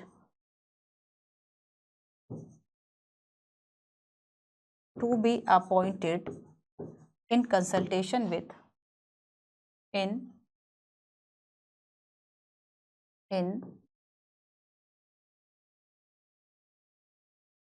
consultation with 4 senior most judges, with 4 senior। अब यहाँ पर ये एक प्रश्न उठता है, एक क्वेश्चन, कि क्या जो 4 सीनियर मोस्ट जज हैं इनसे कंसल्ट करेंगे चीफ जस्टिस, तो चीफ जस्टिस की बात यहाँ पे मानी जाएगी या फिर यहाँ पर 4 सीनियर मोस्ट जजेस की। मान लीजिए कोई एक ऐसा नाम है जिसे चीफ जस्टिस तो रिकमेंड करना चाहते हैं, बट 4 सीनियर जो मोस्ट जज हैं इसमें से कुछ लोग उस नाम को देखना नहीं चाहते, तब ऐसी कंडीशंस में क्या होगा, मतलब ऐसी कंडीशंस हो सकती है ना कि जजेस के अपॉइंटमेंट के लिए देखो जो लिस्ट है वह तो भाई प्रिपेयर हो गई, चीफ जस्टिस ने प्रिपेयर कर ली, कैसे प्रिपेयर कर ली, 4 सीनियर मोस्ट, बस यही कॉलेजियम सिस्टम है। कॉलेजियम सिस्टम यही है, chief justice should recommend name of person to be appointed in the consultation with 4 senior most जज। ठीक है, तो यहाँ पर क्या है बच्चों कि बेसिकली ये किस सिद्धांत पर काम करेंगे, तो यहाँ पर याद रखना कि यहाँ पे ये जो सीजीआई हैं और ये जो 4 सीनियर मोस्ट जज हैं ये काम करेंगे प्रिंसिपल ऑफ कॉलेजियलिटी के आधार पर, सहमति के आधार पर, है ना, इन मेकिंग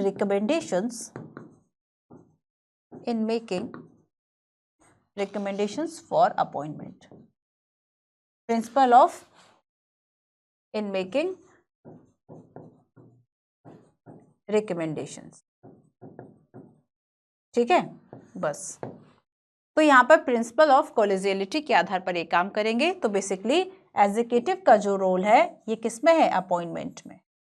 अपॉइंटमेंट में है, याद रखिए, या आपको याद रहेगा। सो बेसिकली एग्जीक्यूटिव का रोल क्यों है अपॉइंटमेंट में? क्योंकि एग्जीक्यूटिव का पार्ट है काउंसिल ऑफ मिनिस्टर, और काउंसिल ऑफ मिनिस्टर से ही कंसल्ट करके परामर्श के बाद जो राष्ट्रपति हैं वह इन जजों की नियुक्ति कर रहे हैं। ठीक वैसा ही हो गया कि पीएम ने जो है वह नाम सिलेक्ट किए थे कि ये मंत्री होंगे, हालांकि मंत्री बनेंगे वही, बस फाइनली ठप्पा जो है वह प्रेसिडेंट का होगा। ठीक है, हाल ही में सुप्रीम कोर्ट ने बार बार केंद्र सरकार को, एग्जीक्यूटिव को बार बार ये फटकार भी लगाई थी कि जब ऑलरेडी आपको ये रिकमेंडेशंस की जो लिस्ट है वह दे दी गई है तो फिर नियुक्ति करने में, जजेस को अपॉइंट करने में इतना टाइम क्यों लग रहा है। ठीक है, थोड़ी सी बात अब हम करते हैं रिमूवल ऑफ जजेस की। थोड़ा सा टफ लग सकता है, पर एक दो बार पढ़ोगे तो आ जाएगा। टफ लग सकता है बच्चों, बट एक दो बार पढ़ना पड़ेगा आपको, अपने आप आ जाएंगी चीजें। ठीक है, चलिए, तो क्वेश्चन भी देख लिया आपने, अब इस क्वेश्चन को देखो।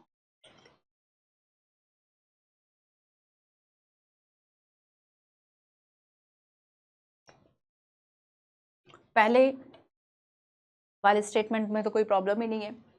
द अदर जज of the supreme court and the High Court appointed by the President after consulting the CJI. Definitely. Appointment to the judiciary, the Supreme Court and the Council of Ministers play a important role. अगर मैं यहाँ पर council of ministers की जगह legislative लिख देती तो वो गलत हो जाता। काउंसिल ऑफ मिनिस्टर या एग्जीक्यूटिव ही इसके लिए राइट टर्म है, लेजिस्लेटिव या पार्लियामेंट इसके लिए रॉन्ग टर्म होगा, स्पेशली अपॉइंटमेंट के लिए। ठीक है, सो यहाँ पर कौन सा स्टेटमेंट करेक्ट है? बोथ सी। ठीक है, एक और क्वेश्चन देखो, क्वालिफिकेशन ऑफ जजेस जो है वह आखिर क्या है? इसमें दी हुई नहीं है बट इंपॉर्टेंट था तो मैंने एक क्वेश्चन के रूप में इसको शामिल कर लिया। He should be a citizen of India. Qualifications जो है वह जजेस की क्या होंगी? ही शुड हैव बीन जज of a high court for 5 year and he should have been an advocate of a high court for 10 year, है ना। And he should be distinguished jurist in the opinion of the president. तो कौन सा जो statement है वह qualification of जज के बारे में, स्पेशली सुप्रीम कोर्ट के जजेस के बारे में करेक्ट होगा? तो तीनों स्टेटमेंट सही हैं कि प्रेसिडेंट की नज़र में स्पेशली वह एक ऐसा ज्यूरिस्ट हो कि प्रेसिडेंट को लगे कि यस ये एबल पर्सन है, सिटीजन हो इंडिया का, और एटलीस्ट वह 5 ईयर के लिए हाई कोर्ट में जज रहा हो या फिर हाई कोर्ट में अगर एडवोकेट रहा हो तो 10 ईयर का जो टर्म है उसने पूरा किया हो, उसे सुप्रीम कोर्ट का जो जज है वह बनाया जा सकता है। देन नेक्स्ट हम बात करेंगे रिमूवल ऑफ जजेस। रिमूवल ऑफ जजेस में बच्चों जो रोल प्ले करेगा, ये प्ले करेगा पार्लियामेंट यानी लेजिस्लेटिव। ठीक है, लेजिस्लेटिव रोल प्ले करेगा। और अगर मैं आपसे ये पूछूं कि आखिर किस आधार पर जो जजेस हैं इनको हटाया जाता है, तो ग्राउंड होगा मिसबिहेवियर और इनकैपेसिटी, है ना। ग्राउंड क्या होगा? मिसबिहेवियर और इनकैपेसिटी। ग्राउंड क्या होगा? रिमूवल ऑफ जजेस के लिए ग्राउंड होगा मिसबिहेवियर और इनकैपेसिटी।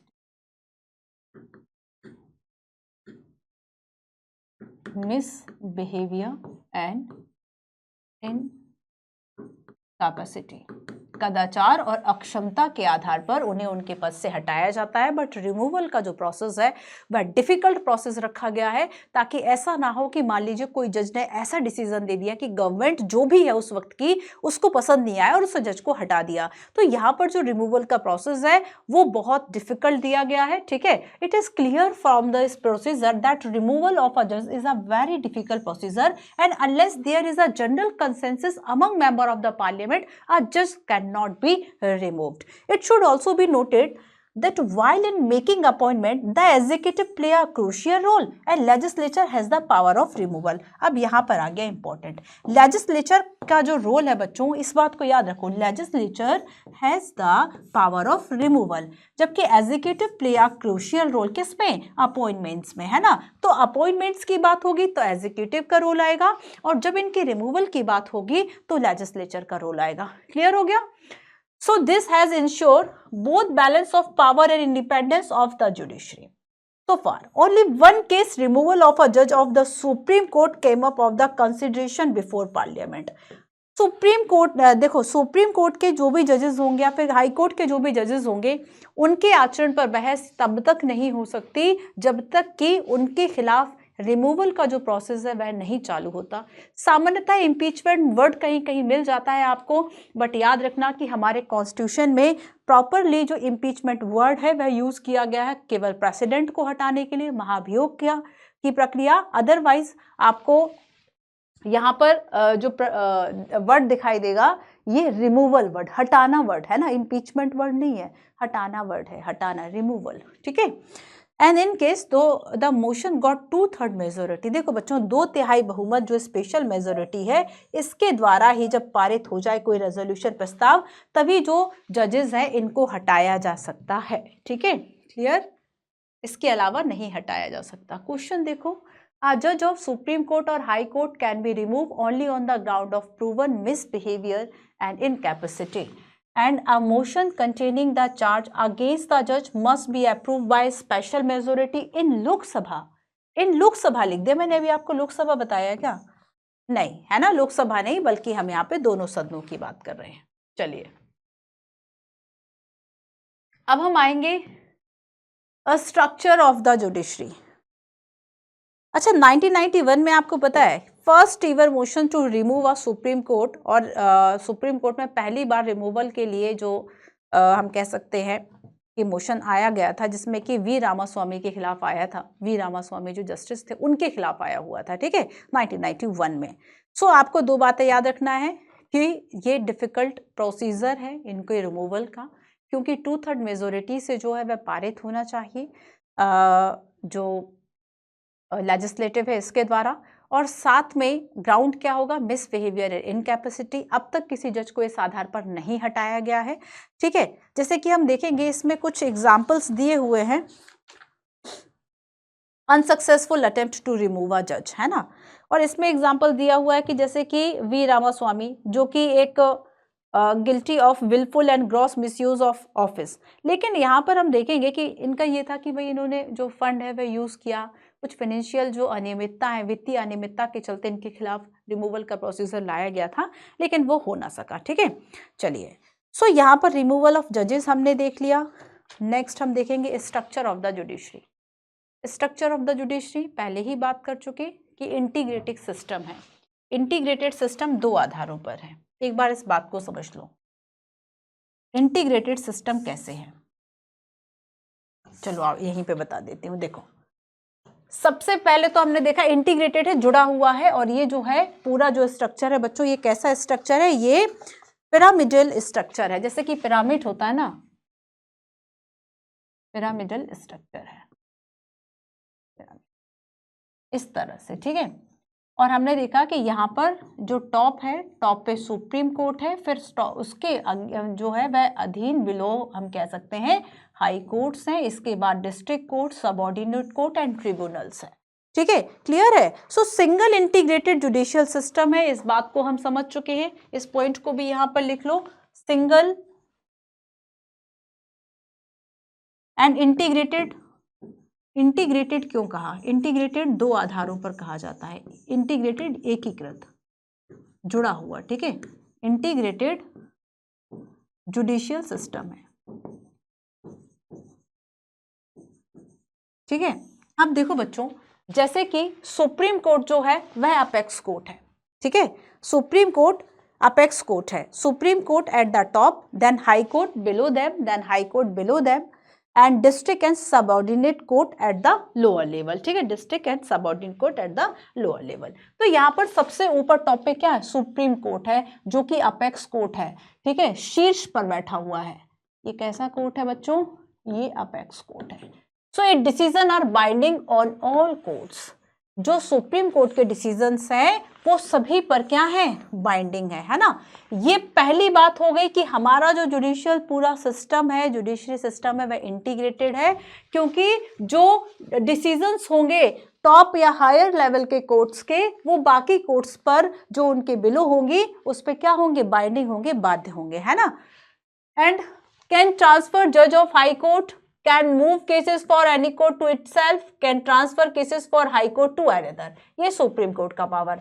हाई कोर्ट क्या कर सकता है, high court can hear appeal from lower court, can issue writ for restoring fundamental right, can deal with the cases with the jurisdiction of the state, जो भी jurisdiction है state का उसमें आने वाली चीजों को सुनता है हाई कोर्ट, स्टेट के लेवल पर टॉप कोर्ट होगा, ठीक है। Exercise superintendence and control over court below it, जो इसके अधीन होंगे जैसे कि डिस्ट्रिक्ट एंड सब ऑर्डिनेट कोर्ट, इसके लिए एक सुपरिटेंडेंस का जो निगरानी वाला जो काम है वह करेगा।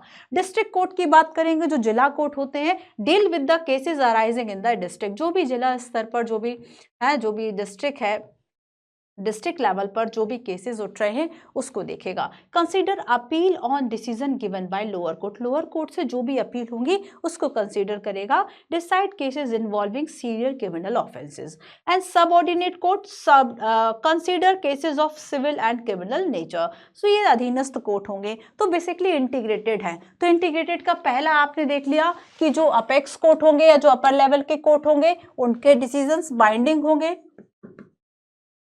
ये पहली बात हो गई इंटीग्रेटेड सिस्टम की। दूसरी बात ये है कि जब आप नीचे से ऊपर जाएंगे, दैट मीन्स सबऑर्डिनेट कोर्ट के डिसीजन से आप खुश नहीं हैं, आप डिस्ट्रिक्ट कोर्ट में अपील करेंगे। डिस्ट्रिक्ट कोर्ट के डिसीजन से आप खुश नहीं हैं, आप हाई कोर्ट जाएंगे। हाई कोर्ट के डिसीजन से आप खुश नहीं है तो आप सुप्रीम कोर्ट जाएंगे। तो इसका मतलब क्या है कि जो अपीलेट सिस्टम है ना, आप अपील कर सकते हैं, और अपीलेट सिस्टम में जो एक टॉप अथॉरिटी और लास्ट फाइनल अथॉरिटी है वो सुप्रीम कोर्ट ऑफ इंडिया की है, सुप्रीम कोर्ट ऑफ इंडिया की है। क्लियर है, इसमें केवल इतना ही है। आगे हम चलेंगे, स्ट्रक्चर आपका हो गया।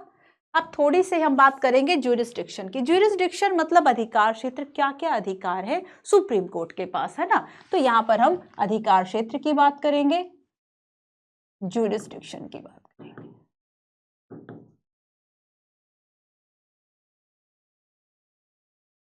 अधिकारिता भी बोल देते हैं इसको हिंदी में, है ना। देखो, तो यहां पर क्या क्या अधिकार होंगे, जैसे कि हम पहला कहते हैं कि कुछ ओरिजिनल ज्यूरिसडिक्शन एरियाज होंगे। ओरिजिनल दैट मीन्स हम इसको मूल अधिकार कह सकते हैं। अब ये मूल अधिकार फंडामेंटल राइट नहीं है, ठीक है। मूल अधिकार क्षेत्र लिख देती हूं इसलिए मैं, मूल अधिकार क्षेत्र, original jurisdiction area, original jurisdiction area. Second होता है अपीलेट, सेकंड होता है अपीलेट सलाहकार, अपीलेट मतलब वही अपील करना, बिलो कोर्ट से फिर हायर कोर्ट की तरफ अपील करना, ठीक है। फिर है सलाहकारिता, दैट इज एडवाइजरी, सलाहकारिता एडवाइजरी, ठीक है। तो ये क्या है, ये कुछ ऐसी अधिकारिताएं हैं। अच्छा, इनके आप आर्टिकल्स भी देख लीजिएगा, आर्टिकल्स इसमें दिए नहीं है, जैसे कि आर्टिकल 131 मूल अधिकार क्षेत्र की बात करता है। ये किस आर्टिकल में लिखा है, आर्टिकल 131, ठीक है। अपीलेट की बात करेंगे तो 132, 33, 34, 36, 132, 133, 134 एंड 130, ये आर्टिकल्स डील करते हैं अपीलेट ज्यूरिसडिक्शन एरिया से, ठीक है। इसके अलावा आर्टिकल 143, आर्टिकल 143 एडवाइजरी की बात करेंगे। एडवाइजरी की आखिर जो प्रेसिडेंट है वह किसी पब्लिक इंपॉर्टेंस या फिर लॉ या फिर कॉन्स्टिट्यूशन की इंटरप्रिटेशन के मामले में अगर कोई एडवाइस चाहते हैं तो वो सुप्रीम कोर्ट देगा। हालांकि ना तो सुप्रीम कोर्ट देने के लिए बाध्य है, बाइंड है, और ना ही राष्ट्रपति उसको मानने के लिए बाइंड है। ओरिजिनल या फिर मूलाधिकार क्षेत्र ऐसे क्षेत्र कहे जाते हैं settle dispute between union and state among states, जो केवल और केवल सुप्रीम कोर्ट ही सुन सकता है, जिससे दो या दो से अधिक राज्यों के बीच में विवाद है, या फिर एक राज्य एक स्टेट हो गया सेंट्रल गवर्नमेंट, इनके बीच का डिस्प्यूट है। तो इस तरह के डिस्प्यूट्स को सुनने का जो राइट, और केवल राइट्स, केवल वो कह रही हूं कोई हाई कोर्ट नहीं सुन सकता, ये किसके ज्यूरिसडिक्शन में आएगा, ये किसके अधिकार क्षेत्र में आएगा, केवल और केवल सुप्रीम कोर्ट के अधिकार क्षेत्र में आएगा, है ना, ठीक है। अपीलेट का मतलब क्या होगा, try appeal from lower court in civil, criminal and constitutional cases. अच्छा देखो, writ jurisdiction, what is writ jurisdiction. Writ हम पढ़ चुके ना कि फंडामेंटल राइट्स के लिए कुछ डायरेक्शंस देता है। Writs a legal order to do or not to do something. So writ order की बात करेंगे तो आर्टिकल 32 के अंतर्गत जो है वह सुप्रीम कोर्ट के पास है रिट, और आर्टिकल 226 के अंतर्गत जो हाई कोर्ट है, हाई कोर्ट के पास है रिट ज्यूरिसडिक्शन, जिसमें can issue writ of habeas corpus, mandamus, prohibition, certiorari and quo warranto to protect the fundamental right of the individual, है ना। तो ये सारी चीजें हो गई। क्लियर हुआ? क्लियर हो गया बच्चों? आइए मैं कुछ, अच्छा मैं यहाँ पे थोड़ा देखो, आर्टिकल 143, 131, 32, 33, 34, 36, 32 टू 26। आओ मैं कुछ आर्टिकल्स आपको बता दूं। जैसे कि मैंने शुरुआत में आपसे कहा था कि मैंने लास्ट में एक लिस्ट रखी है आर्टिकल 124 से। अगर हम 147 की बात करें, पार्ट 5 ऑफ द कॉन्स्टिट्यूशन, ये किससे डील करेगा? ये डील करेगा, deal with the organisation, independence, jurisdiction, power and procedure of the supreme court. आओ कुछ आर्टिकल्स के दर्शन करा देती हूँ, याद करना आपकी रिस्पॉन्सिबिलिटी है, ठीक है? कर लेंगे आप सभी याद? चलिए आर्टिकल्स देखो जरा कुछ, लास्ट में 3 स्लाइड्स में आर्टिकल हैं। Article 124, establish the constitution of the supreme court. Supreme court के एस्टैब्लिश के संबंध में बात करता है आर्टिकल 120, ठीक है। 25 बात करता है article 125, salaries etcetera of जजेस। 126 अपॉइंटमेंट की बात करेगा, appointment of acting chief justice. 127 बात करेगा एडॉक जजेस, एडॉक यानी तदर्थ जो कुछ समय के लिए आते हैं। आर्टिकल 128 बात करेगा अटेंडेंस ऑफ रिटायर्ड जजेस as sitting of supreme court. UPSC ने क्वेश्चन पूछा था यहाँ से कि क्या जो रिटायर्ड जजेस हैं उनको सुप्रीम कोर्ट में काम करने के लिए कहा जा सकता है? यस, डेफिनेटली कहा जा सकता है। आर्टिकल 129 कहता है supreme court to be a court of record, अभिलेख न्यायालय होगा, कोर्ट ऑफ रिकॉर्ड। कि अगर मान लो कोर्ट ऑफ रिकॉर्ड का मतलब ये है कि जो भी डिसीजन सुप्रीम कोर्ट के दिए जा रहे हैं वो एक रिकॉर्ड के रूप में माने जाएंगे, और जो लोअर कोर्ट है अगर उस तरह का कोई केस आया तो उसमें जो वकील है या जज है वो उसी के हिसाब से काम करेंगे कि इस केस में सुप्रीम कोर्ट ने इस तरह का जजमेंट दिया था, ठीक है। Article 130 seat of supreme court की बात करेगा। 131 original jurisdiction of supreme court. And what is original jurisdiction? What is original jurisdiction? एक क्वेश्चन भी बताओ, साथ साथ याद भी करते चलेंगे। यूपीएससी का क्वेश्चन देखो, 2014 का क्वेश्चन है, the power of supreme court of India to decide dispute between the centre and state fall under its. Centre और स्टेट के बीच में अगर किसी तरह का डिस्प्यूट है वो किस में आएगा? टफ था क्वेश्चन? नहीं था टफ, है ना, बस हमने पढ़ा नहीं था। एडवाइजरी, अपीलेट या ओरिजिनल? तो ये क्या होगा? Original.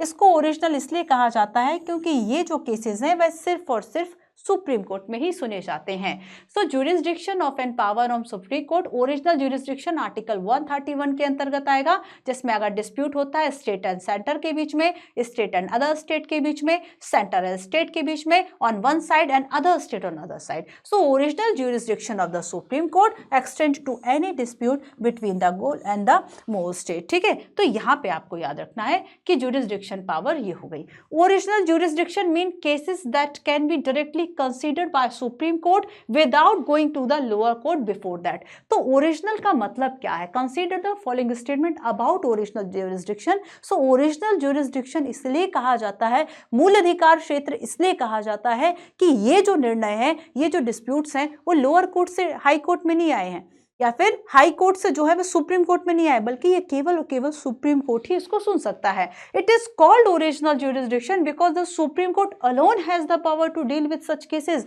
Yes definitely, yes definitely. So answer is clear? चलो आओ, ठीक है। अब ये आप पढ़ते रहिएगा, कुछ कुछ और मैं बता देती हूँ। जैसे कि आपका आर्टिकल हम पढ़ने वाले 143, power of president to consult supreme court. Article 143, power of president to consult supreme court. President supreme court से कंसल्ट कर सकता है, ठीक है। ये आर्टिकल 143 की बात हो गई, ठीक है। अब देखो आर्टिकल 147 व्याख्याओं की बात करता है, इंटरप्रिटेशन की बात करता है। और यहाँ पर मैं आपको थोड़ा सा अपीलेट के बारे में बताती हूँ। अपीलेट ज्यूरिसडिक्शन है ना, देखो कुछ क्वेश्चन देखो। Consider the following statement about appellate jurisdiction. The supreme court is the highest court of appeal. क्या हाईएस्ट कोर्ट है? या इसके बाद कहाँ जाओगे? अमेरिका की कोर्ट जाओगे? नहीं नहीं, सुप्रीम कोर्ट के पास फाइनल अथॉरिटी है अपीलेट की। So supreme court highest appeal. A person can appeal to the supreme court against the decision of the high court. However high court must certify, high court must certify that the case is fit for appeal. क्या high court को एक certificate देना पड़ेगा कि जो supreme court के पास time है वो लिमिटेड होता है? ऐसा तो है नहीं कि भाई कोई भी केस जो है वह छोटा केस है या फिर वो उस केस में कोई ऐसा लॉ इंटरप्रिटेशन नहीं था, कोई कॉन्स्टिट्यूशन के हिसाब से कोई इंपॉर्टेंस नहीं था, उसको सुप्रीम कोर्ट भेज दिया। तो उसके लिए कुछ अथॉरिटी तो ऐसी होनी चाहिए ना। तो क्या कोई सर्टिफाई करेगा ऐसे में? क्या आंसर होगा, है ना? तो अपीलेट ज्यूरिसडिक्शन का मतलब क्या है? That the supreme court will reconsider the case and legal issue involve in it. ये देखो, इसको याद कर लेना बच्चों, ये याद कर लेना, इसको लिख लो। इसका मतलब क्या है? हमेशा अर्थ को जानो, हमेशा। अपीलेट ज्यूरिसडिक्शन कैसे परिभाषित करोगे? इसके लिए 10 वर्ड्स क्या है? पढ़ने का सही तरीका अपनाओगे तो यूपीएससी आसान लगेगा। छोड़ छोड़ के पढ़ाई करोगे कि नहीं ये छोड़ दिया, जंप कर लिया, फिर ये कर लिया, फिर ये कर लिया, बड़ा मुश्किल काम हो जाएगा। ठीक है, क्लियर है? चलिए, इसका क्वेश्चन का आंसर आप मुझे देंगे क्या? एडवाइजरी, सलाहकार, क्षेत्र अधिकार। This means the President of India can refer any matter that is of public importance। सार्वजनिक महत्व का कोई मुद्दा है तो प्रेसिडेंट राय मांग ले सुप्रीम कोर्ट से, कोई बुराई नहीं है। Supreme court is not bound to give advice on such matter and president is not bound to accept such an advice. कोई बाउंड नहीं है भाई, कोई बाउंड नहीं है। So definitely option number C is the right answer. ठीक है, article 137 144 की बात यहां पर की गई है। 137 कहता है the supreme court shall have the power to review any judgment, pronounce or other order made by it. ठीक है, आर्टिकल 137 क्या कह रहा है बच्चों? आर्टिकल 137 कहता है कि जो सुप्रीम कोर्ट है ना, आर्टिकल 137 कहता है कि सुप्रीम कोर्ट जो है वह अपने ही डिसीजन से बाउंड नहीं है बल्कि इसको रिव्यू कर सकता है। पुनरावलोकन, सुप्रीम कोर्ट के डिसीजन अदर कोर्ट पर बाउंड है, लेकिन सुप्रीम कोर्ट खुद अपने डिसीजंस पे ऐसा नहीं है कि रिजिट हो गया। अगर लग रहा है कि कोई डिसीजन गलत है, आप देखेंगे कई ऐसे केसेस होते हैं जिसमें सुप्रीम कोर्ट, जैसे कि हमने फर्स्ट जज केस देखा, फर्स्ट जज केस में कुछ कहा जा रहा है, सेकंड जज केस जो था उसमें जस्ट पहली बात का उल्टा कर दिया। तो यहाँ पे क्या है कि सुप्रीम कोर्ट जो डिसीजन दिया है उन डिसीजंस को रिव्यू कर सकता है, और ये शक्ति हमने अमेरिका के कॉन्स्टिट्यूशन से ली है। तो supreme court shall the power to review any judgment, pronounce on order made by it. Article 137 important है। Article 144 all authority civil and judicial in the territory of India shall act in the aid of supreme court. अब देखो ये integration ही तो है। Article 144 ये क्या कह रहा है कि जो भी अथॉरिटीज हैं, सिविल हो जुडिशियल हो, वो सब कैसे काम करेंगे, जो भी इंडिया के टेरिटोरी में, वो सब कैसे काम करेंगे? सुप्रीम कोर्ट की जो एड है, जो सलाह है ना, जो परामर्श है, जो अधिकारिता, उसके हिसाब से काम करेंगे। Article 144। So these article help to understand the unified nature of our judiciary and the power of the supreme court. So decision made by supreme court are binding. और देखो बच्चों, ये लाइन बहुत बहुत बहुत इंपॉर्टेंट है। ठीक है, कि decision made by the supreme court are binding on all other court with the territory of India. यहाँ पे मैं स्टार लगा दूं। यूपीएससी ने क्वेश्चन पूछा था कि ये बेसिकली बाइंडिंग नहीं है जो डिसीजंस है सुप्रीम कोर्ट के, गलत था वो statement. Order pass by it are enforceable throughout the length and breadth of the country. Supreme Court itself is not bound by its decision and it can at any time review it, then that is Article 137. Besides, if there is a case of contempt of the Supreme Court, then the Supreme Court itself decides such a case. ठीक है, clear? Question देखो जरा एक 2021 में UPSC ने question पूछा with reference to Indian judiciary consider the following statement. Two questions थे, two statement थे। एनी रिटायर्ड जज of supreme court of India can be called back to sit and act as the Supreme Court judge by the Chief Justice of India with prior permission of the President of India. President की pro permission से किसी retired जज को CJI जो है वह supreme court के जज के रूप में कार्य करने को कह सकता है, डेफिनेटली कह सकता है। A high court in India has the power to review its own judgment as Supreme Court does. Which of those statement are correct? दोनों ही स्टेटमेंट इसमें करेक्ट हैं। क्या ये जो रिव्यू पावर है, क्या ये हाई कोर्ट्स के पास भी है? हाँ है, हाई कोर्ट के पास भी है। ठीक है, अब हम बात करेंगे 137, ये सब हो गया। थोड़ी सी बात देखो, हमें 2-3 जो टॉपिक्स पढ़ने हैं अब, वो हमें पढ़ने हैं जुडिशियल एक्टिविज्म के, जुडिशियल एक्टिविज्म के, जुडिशरी एंड राइट्स के, जुडिशरी एंड पार्लियामेंट के। ठीक है, 2-3 टॉपिक्स जो हैं वो हमें अभी और पढ़ने हैं। तो देखो सबसे पहले तो हम देखेंगे, हम एक कंपैरिजन देख ले India and US judiciary system का। ये सबसे पहले ही लिख देती हूँ या लास्ट में लिख देती हूँ, चलो इंपॉर्टेंट है, ये एक्स्ट्रा है, एनसीईआरटी में नहीं है बट हमें पढ़ना है, मेंस में क्वेश्चन आएगा, इसके बिना नहीं कर पाओगे, ठीक है। सो कंपैरिजन थोड़ा सा देखो, ज्यादा पॉइंट्स नहीं बताऊंगी। देखो मैं बहुत रिसर्च करती हूँ इस मामले में कि जब मैंने अगर आपको जुडिशरी पढ़ाया तो मैंने ये देखा कि क्या क्या चल रहा है, आखिर ऐसा कोई मुद्दा है जो आपसे डिस्कस करने लायक है या वो इंपॉर्टेंस है। मुद्दे तो हो सकता है कई तरह के चल रहे हो, बट आपसे डिस्कस करने लायक क्या है। तो अगर मुझे एनजेसी मिला या फिर वहां से मैंने ढूंढा कि क्या मेंस में क्वेश्चन आया, क्योंकि याद था, काफी बार पढ़ा चुकी हूँ क्योंकि जुडिशरी तो पहले भी देख लिया था मैंने, तो उसको ऐड किया, ठीक है। या फिर आते आते फिर याद आया कि नहीं 2023 में भी वो डेमोक्रेसी के लिए प्री रेक्विजिट वाला क्वेश्चन आया था, उसको ऐड किया, उसके लिए थोड़ी सी फॉर्मेटिंग सर्च की, क्या क्या आंसर फॉर्मेटिंग हो सकती है। तो जुडिशरी को लेके इवन जो भी चीजें थी, अब अमेरिका जैसे कि हम पार्लियामेंट की बात करेंगे, इस बार क्वेश्चन आया था कि इंडियन पार्लियामेंट और ब्रिटिश पार्लियामेंट है ना, वहां से सोवर्निटी की एक तुलना कंपैरिजन पूछ लिया। तो अगर क्वेश्चन आता है जुडिशरी में, तो चूंकि इंडियन जुडिशरी की हम बात करेंगे और ऑल वर्ल्ड की अगर हम बात करेंगे, तो पूरे विश्व में सबसे ज्यादा पावरफुल जो जुडिशरी है वह अमेरिका की है। तो अब अमेरिका का जो जुडिशरी सिस्टम है और इंडिया का जो जुडिशरी सिस्टम है, उनके बीच का कंपैरिजन भी इंपॉर्टेंट है। तो 2-3 पॉइंट्स है इसके बारे में, उसको लिख लो। इवन कहीं अगर कुछ आता है प्रीलिम्स या मेंस में, आप इतने एबल होते हैं कि कैपेबल हो जाते हो कि आप लिख पाओ। So comparison of India, comparison of Indian and USA judiciary system,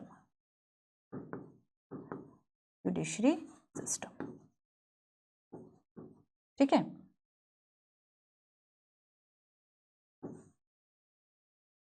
इसके अलावा मैं एक छोटी सी बात आपको यहाँ पे ब्रिटेन की बता देती हूँ। ब्रिटेन में किसे फॉलो किया जाता है बच्चों? रूल ऑफ लॉ को, विधि के शासन को। याद है ना डाइसी वाला रूल ऑफ लॉ है ना, ये ब्रिटेन का हो गया कि अगर हम ब्रिटेन या फिर यूनाइटेड किंगडम की बात करें, रूल ऑफ लॉ को फॉलो किया जाता है। एंड यहाँ पर फंडामेंटल राइट का जो बिल अमेरिका और इंडिया में है वैसा कुछ भी नहीं है। No formal bill, no formal bill of fundamental right, ठीक है। ये ब्रिटेन के बारे में 2 पॉइंट्स हो गए। इसके अलावा देखो इंडिया और अमेरिका की अगर हम बात करेंगे, सो दोनों में ही, इंडिया एंड यूएस दोनों में ही, देखो कंपैरिजन देख रहे हैं तो हम दोनों देख लेंगे प्लस माइनस, ठीक है।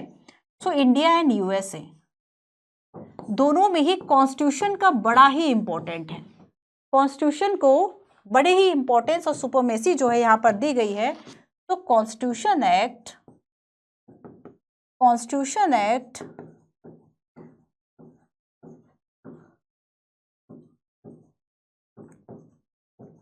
Supreme law of the land, supreme law of the land and guardian and interpretation है। ये क्या है? एज अ कॉन्स्टिट्यूशन को गार्जियन एंड जो जुडिशरी है ना, अच्छा, जो जुडिशरी है उसको कॉन्स्टिट्यूशन के, जो जुडिशरी है बच्चों उसको जुडिशरी को कॉन्स्टिट्यूशन के गार्जियन या इंटरप्रेटर के रूप में व्याख्या करता है ना, व्याख्याकर्ता के रूप में भी जाना जाता है। डिफरेंट इंटरप्रिटेशंस जो है वह होती हैं अलग अलग चीज़ों की। एंड देन नेक्स्ट हम इसमें देखेंगे कि इंडिया जो फॉलो करता है, अब देखो एक डिफरेंस, ये तो हमने सेम देख लिया सिमिलर, एक हम डिफरेंस देखें कि इंडिया में जो फॉलो किया जाता है वो विधि के द्वारा स्थापित प्रक्रिया है, जो कि आर्टिकल 21 कहता है ना, जो प्रोसीजर एस्टैब्लिश बाय लॉ है उसके द्वारा ही किसी व्यक्ति को राइट टू लाइफ से वंचित किया जा सकता है। So India follow procedure of law, procedure of law, procedure establish by law. ये वो वर्ड्स हैं जो कि कुछ डिफरेंस पैदा करेंगे, है ना। प्रोसीजर एस्टैब्लिश्ड बाय लॉ, विधि के द्वारा स्थापित प्रक्रिया। और यूएसए किस सिद्धांत को फॉलो करेगा? Due process of law. अब देखो इनमें अंतर क्या है। Due process of law, due process of law. अब देखो विधि द्वारा स्थापित प्रक्रिया, ठीक है। विधि द्वारा स्थापित प्रक्रिया, और यहाँ पे विधि की सम्यक प्रक्रिया कहा जाता है। विधि द्वारा स्थापित प्रक्रिया इंडिया में जैसे कि आर्टिकल 21, इसमें यह देखा जाता है कि अगर किसी व्यक्ति को पनिशमेंट मान लीजिए दी गई है, तो क्या वो जो पनिशमेंट है वो प्रोसीजर के अकॉर्डिंगली है, तो विधि को फॉलो किया जा रहा है, प्रोसीजर को फॉलो किया जा रहा है। कि जैसे कि आप देखेंगे किसी को सजा सुनाई गई है ना, तो उसमें क्या कहा जाता है, आईपीसी के इस कोड के तहत इनको इतनी इतनी सजा इसमें कही गई है वो दी जाएगी। हमने एक प्रोसीजर को फॉलो किया है ना। अब देखो यूएसए में क्या है, तो यूएसए का जो ये ड्यू प्रोसेस ऑफ लॉ है ना, ये बेसिकली इससे एक कदम एडवांस है, एक स्टेप आगे जाके लॉ है। इसमें प्रोसेस जस्ट है या इनजस्ट है उसको भी देखा जाता है कि क्या जो प्रोसेस हमने बना दिया वो अनजस्ट तो नहीं है। तो बेसिकली एक ऐसा तरीका जिससे प्रोसीजर को ही चेक कर लें। तो यहाँ पे प्रोसीजर को हम चेक नहीं कर रहे, बट वो जो प्रोसीजर है या फिर वो जो सब्जेक्ट है क्या वो लॉफुल है या फिर नहीं है, उसकी जानकारी उसको इसमें जांचा जाता है। तो यूएसए का जो सिस्टम है वह एक कदम आगे है। यूएसए की जो जुडिशरी है वह बड़ी ही हम कह सकते हैं पावरफुल है। अब देखो एक और हम अंतर देखते हैं कि हमने एडवाइजरी ज्यूरिसडिक्शन की बात की, तो जो एडवाइजरी ज्यूरिसडिक्शन है, ठीक है,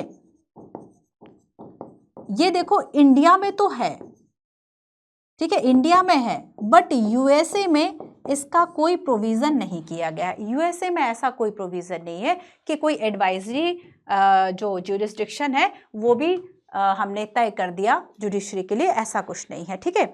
इसके अलावा देखो जुडिशियल रिव्यू को लेके एक थोड़ा सा हम डिफरेंस देखते हैं। अगर हम जुडिशियल रिव्यू की बात करें, जुडिशियल रिव्यू क्या आर्टिकल 137 है ना, जो कि इंडिया में जुडिशियल रिव्यू की बात करता है। अब देखो यहाँ पर हमने देखा कि बेसिकली जुडिशियल रिव्यू जो है इंडिया में स्कोप इसका लिमिटेड है। इंडिया में जो इसका स्कोप है वह कैसा है, लिमिटेड है। बट अब हम कंपेयर करें यूएस से, तो यूएसए में बेसिकली ये थोड़ा सा वाइडर स्कोप है ना। जुडिशियल रिव्यू का जो स्कोप है यूएसए में ज़्यादा वाइडर है, ज़्यादा इसकी पहुंच है कंपेयर टू इंडिया। और अगर हम ब्रिटेन की बात करें तो ब्रिटेन में रूल ऑफ लॉ को फॉलो किया जाता है फंडामेंटल राइट को लेके। तो बेसिकली देखो हमेशा ना ज़्यादा मत जानो, तो इंपॉर्टेंट पॉइंट ज़रूर जानो कि अगर आप मेंस में क्वेश्चन मान लो आ गया comparison of Indian and US judicial system, लिख पाओगे। जैसे कि इस बार आ गया था comparison of India and Britain parliamentary system या पार्लियामेंट्री सोवरेनिटी, है ना। तो यहाँ पर आप इस तरह की चीज़ों को लिख पाओगे बच्चों। आया समझ में ये?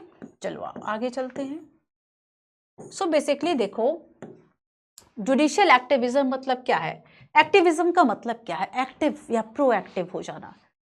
एक्टिव या प्रोएक्टिव का मतलब क्या है कि आगे जाकर थोड़ा सा काम करना है ना, थोड़ा सा एक्टिव होकर जो है अब है आप काम कर रहे हो। सो बेसिकली जुडिशियल एक्टिविज्म का एक इंपॉर्टेंट टूल जानते हो क्या है, पब्लिक इंटरेस्ट लिटिगेशन।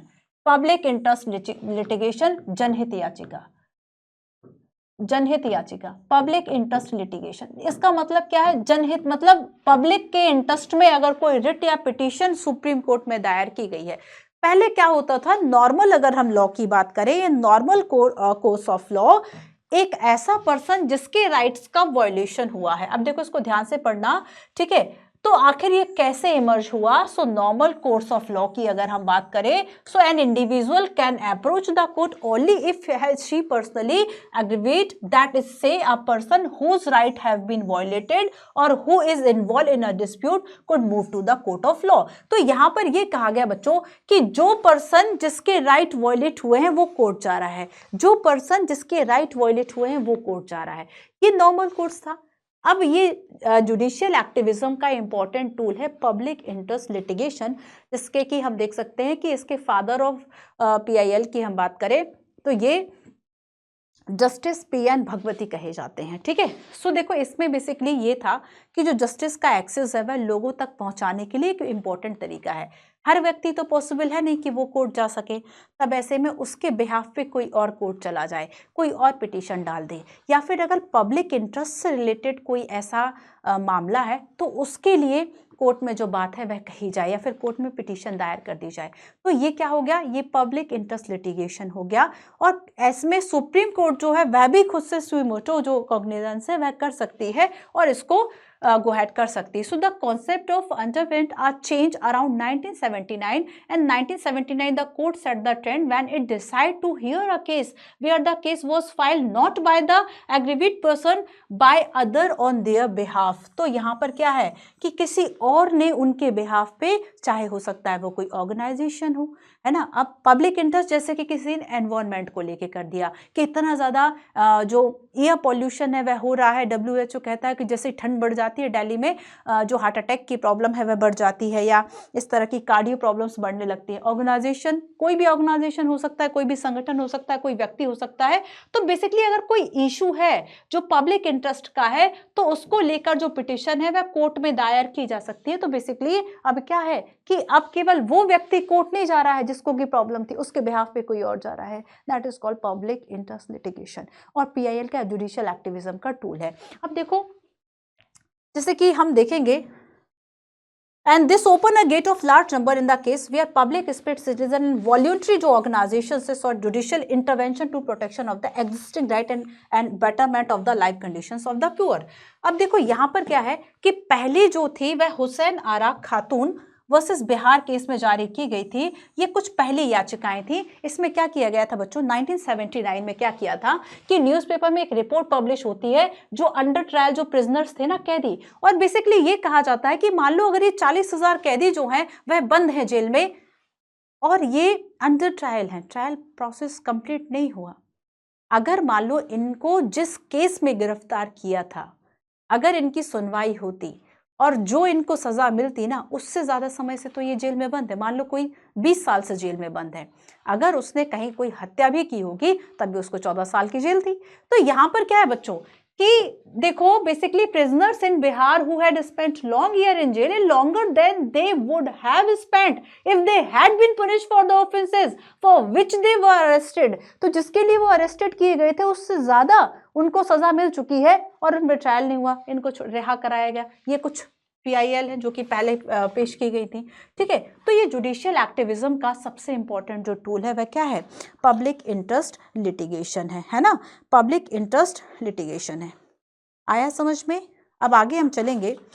PIL के द्वारा बच्चों क्या होता है कि जो कोर्ट है, court has expanded the rights. देखो जो लोगों के राइट्स है ना, PIL के माध्यम से एक्सपेंडेड द सिटीजन राइट्स। जैसे कि हम एनवायरनमेंट प्रोटेक्शन की बात करें, एनवायरनमेंट प्रोटेक्शन, सुप्रीम कोर्ट वहां से डिसीजन दे देता है कि अगर गंगा यमुना में किसी ने कोई कचरा डाला तो उस पर 500 से 1000 रुपए का केस है। ये करना तो किसी और को चाहिए था, काम ये किसने कर दिया, सुप्रीम कोर्ट ने कर दिया।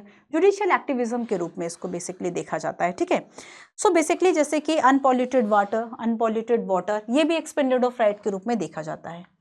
अब देखो एक इंपॉर्टेंट, जैसे कि मेंस के लिए क्या इंपॉर्टेंट हो सकता है, इसमें है इसी में ये टॉपिक है ना, कि अगर हम ये देखें तो जो जुडिशियल एक्टिविज्म है ना, इसके कुछ नेगेटिव भी कॉन्सिक्वेंसेस हैं क्या।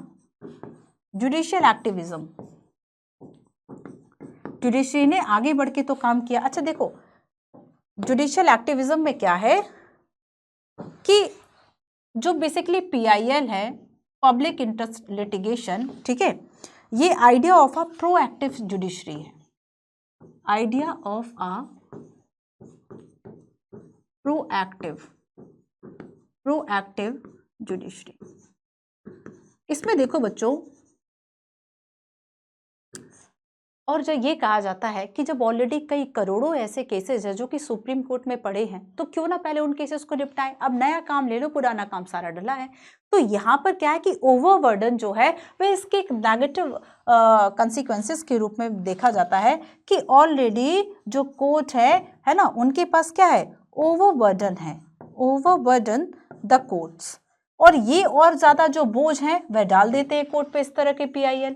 इसके अलावा देखो नेक्स्ट हम देखेंगे कि बेसिकली ब्लड द लाइन, ये कौन सी लाइन है, blood the line of distinction between, of distinction, जो एक अंतर होता है ना, distinction between the executive and judiciary, जो काम एग्जीक्यूटिव को करना चाहिए वो जुडिशरी कर रही है। तो एग्जीक्यूटिव और जुडिशरी के बीच की जो ये लाइन है ना वो ब्लड हो जाती है, ठीक है, वो फेड हो जा रही है। तो एग्जीक्यूटिव एंड जुडिशरी, तो जुडिशरी का काम भाई जुडिशरी करे।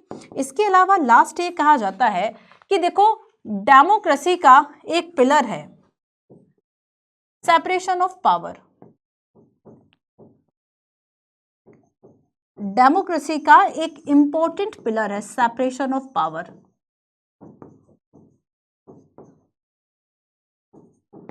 तो सेपरेशन ऑफ पावर जो है, ठीक है, बेसिकली याद रखना इस पे दबाव पड़ता है।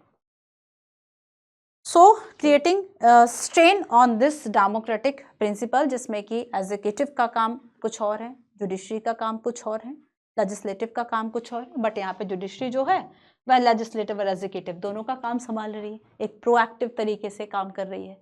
तो यहाँ पर बेसिकली याद रखना ये इसके नेगेटिव जो है वह देखे जाते हैं। तो कभी भी किसी कॉन्सेप्ट को समझो, वह कॉन्सेप्ट क्या था, ठीक है, वह कॉन्सेप्ट क्या था, जुडिशरी जो है वह आगे बढ़कर काम कर रही है ना, क्या सक्रियता है ये हमने देखा।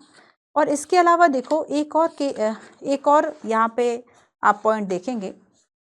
देखो ज़रूरी ये है बेसिकली इसमें नेगेटिव साइड्स देखने के बाद कि जुडिशियल एक्टिविज्म और जो एग्जीक्यूटिव और सारे चीज़ उसमें एक बैलेंस बना के जो काम है वह किया जाए। ये एक अच्छा तरीका भी हो सकता है, क्योंकि अगर मान लो जो हमारे लेजिस्लेटिव या एग्जीक्यूटिव है वह ये होगा, वह एक्टिव हो जाएंगे कि हमारा काम जुडिशरी कर रही है, हमारा इंपॉर्टेंस खत्म हो जाएगा, तो ऐसे में वो प्रोएक्टिव तरीके से जो काम है वह करने लगेंगे। तो एक अच्छा तरीका है ना, वजह इसके कि काम जो है वो डला रहे, कोई ना करे, अच्छा है कोई आगे आके कर रहा है तो बाकी लोगों को शर्म लग रही है कि नहीं हमें भी ये काम करना है। तो यहाँ पर क्या है कि नेगेटिव पॉजिटिव दोनों एस्पेक्ट्स हमने जुडिशियल एक्टिविज्म के देख लिए। अब नेक्स्ट हम बात करेंगे judiciary and right.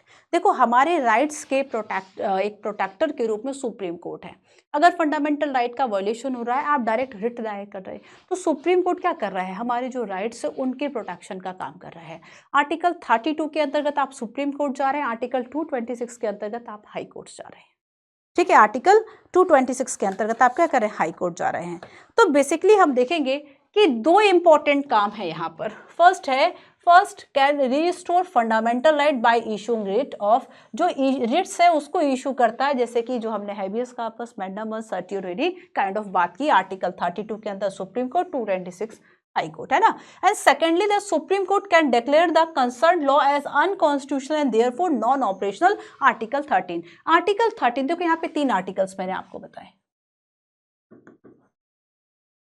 Article 32, article 226 and article 13, ठीक है, आर्टिकल 32, 226, आर्टिकल 13। आर्टिकल 13 क्या कहता है कि कोई भी ऐसी विधि, कोई भी ऐसा लॉ जो कि आपके फंडामेंटल राइट का वायलेशन कर रहा है उसे वॉइड या नल घोषित किया जाएगा या अनकॉन्स्टिट्यूशनल जो है वह डिक्लेयर किया जाएगा। दो काम जो है वह ये इंपॉर्टेंट कर रही है जुडिशरी, ठीक है। So together these two provision of the constitution establish the supreme court as the protector of the fundamental right of the citizen and one hand and interpreter of the constitution and other. तो यहाँ पर दो काम जो है वह एक साथ कर ले रही है। एक तरफ तो ये कर रही है कि सिटीजन्स के जो राइट है उसके प्रोटेक्टर बनिए, दूसरा जो कॉन्स्टिट्यूशन का इंटरप्रिटेशन है वह भी सुप्रीम कोर्ट कर रही है। सो द सेकंड ऑफ